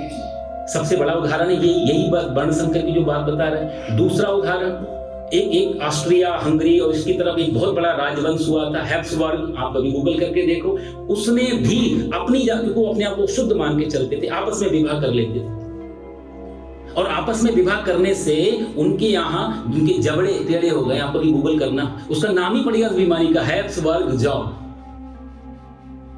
वो सारी बीमारी का नाम ही यही, सबके जबड़े टेढ़े हो गए। इसी बात को तो ये सब धर्म बोलता आ रहा कि गोत्र अलग हो तो जो संतान होगी जो वही उसको हाइब्रिड भी कह सकते, जितनी दूर का गोत्र होगा उतना ही अच्छा है।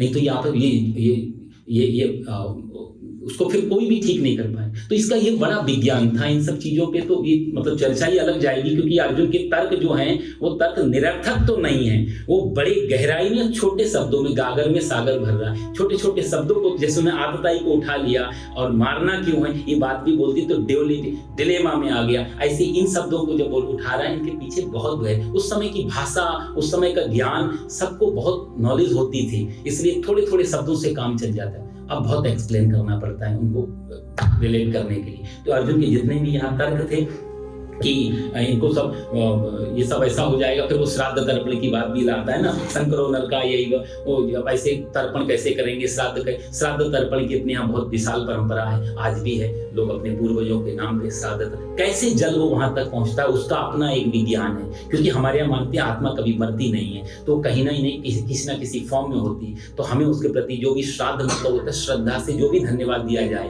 वो चाहे भागवत करके दो, गीता करके दो, चाहे दूसरी जो तर्पण श्राद्ध की विधियां हैं उन विधि को अपना के दो। पितामह भीष्म जब पिंडदान देते हैं, आप महाभारत में पढ़ना, पिंडदान जब देते हैं तो शांतनु का हाथ आता है लेने के लिए, तो पितामह भीष्म पूछते हैं पिंड को मैं कहाँ रखूं, डायरेक्ट पिताजी के हाथ पे या पत्ते पे? तो आकाशवाणी होती है कि नहीं, जो परंपरा है, जो धर्म है उसको अपनाओ, भली हाथ आ जाए कोई बात नहीं, तुम्हें रखना दोने पे ही।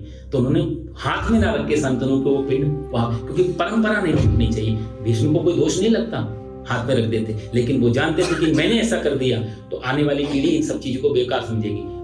भगवान राम जब दशरथ जी का श्राद्ध करते थे तो माता सीता पेड़ की ओर आड़ में जाके खड़ी हो जाती थी, क्योंकि वो कहती थी कि मुझे दशरथ जी का श्राद्ध हो रहा है तो ससुर जी सामने आ रहे, ऐसा मुझे दिखता, तो मुझे तो थोड़ा सा कुछ मर्यादा रखनी चाहिए। तो ऐसे हजारों उदाहरण है। शाहजहां, औरंगजेब ने शाहजहां को जेल में डाल दिया, आप सब लोग जानते हैं, मैं कई बार एग्जाम्पल देता हूँ। जब जेल में डाला, इसने पिता को जेल में डाल दिया, पुत्र से भी खतरा था, उसको भी मार दिया, भाई का शीश काट के भेजा था।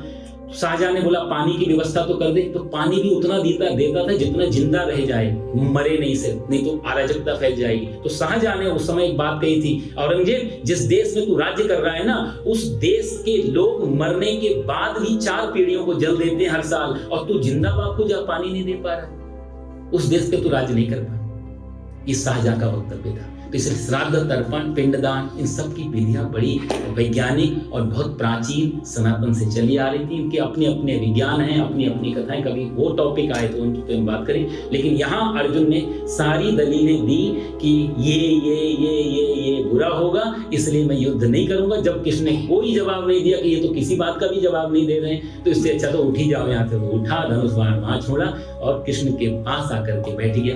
पहला अध्याय यहाँ समाप्त होता है। आप लोगों का बड़ा सहयोग रहता है, थोड़ा सा विलंब हो जाता है, लेकिन मन नहीं करता कि जब बुरा नहीं हो। तो बहुत धन्यवाद। अर्जुन का ये पहला अध्याय का नाम विषाद योग है। विषाद मतलब होता है एक्सट्रीम दुख, जब जहां दुख बिल्कुल एक हाई लेवल पर 100 डिग्री पानी जैसे भाप बन रहा है, उसको बोलते हैं विषाद। अर्जुन इतने विषाद में है। यदि विषाद जगत के साथ जुड़ेगा तो विषाद रोग बन जाएगा, और विषाद कृष्ण भगवान के साथ जुड़ेगा तो विषाद योग बन जाएगा। इसलिए अंतिम इस अध्याय का नाम क्या है? विषाद योगो नाम।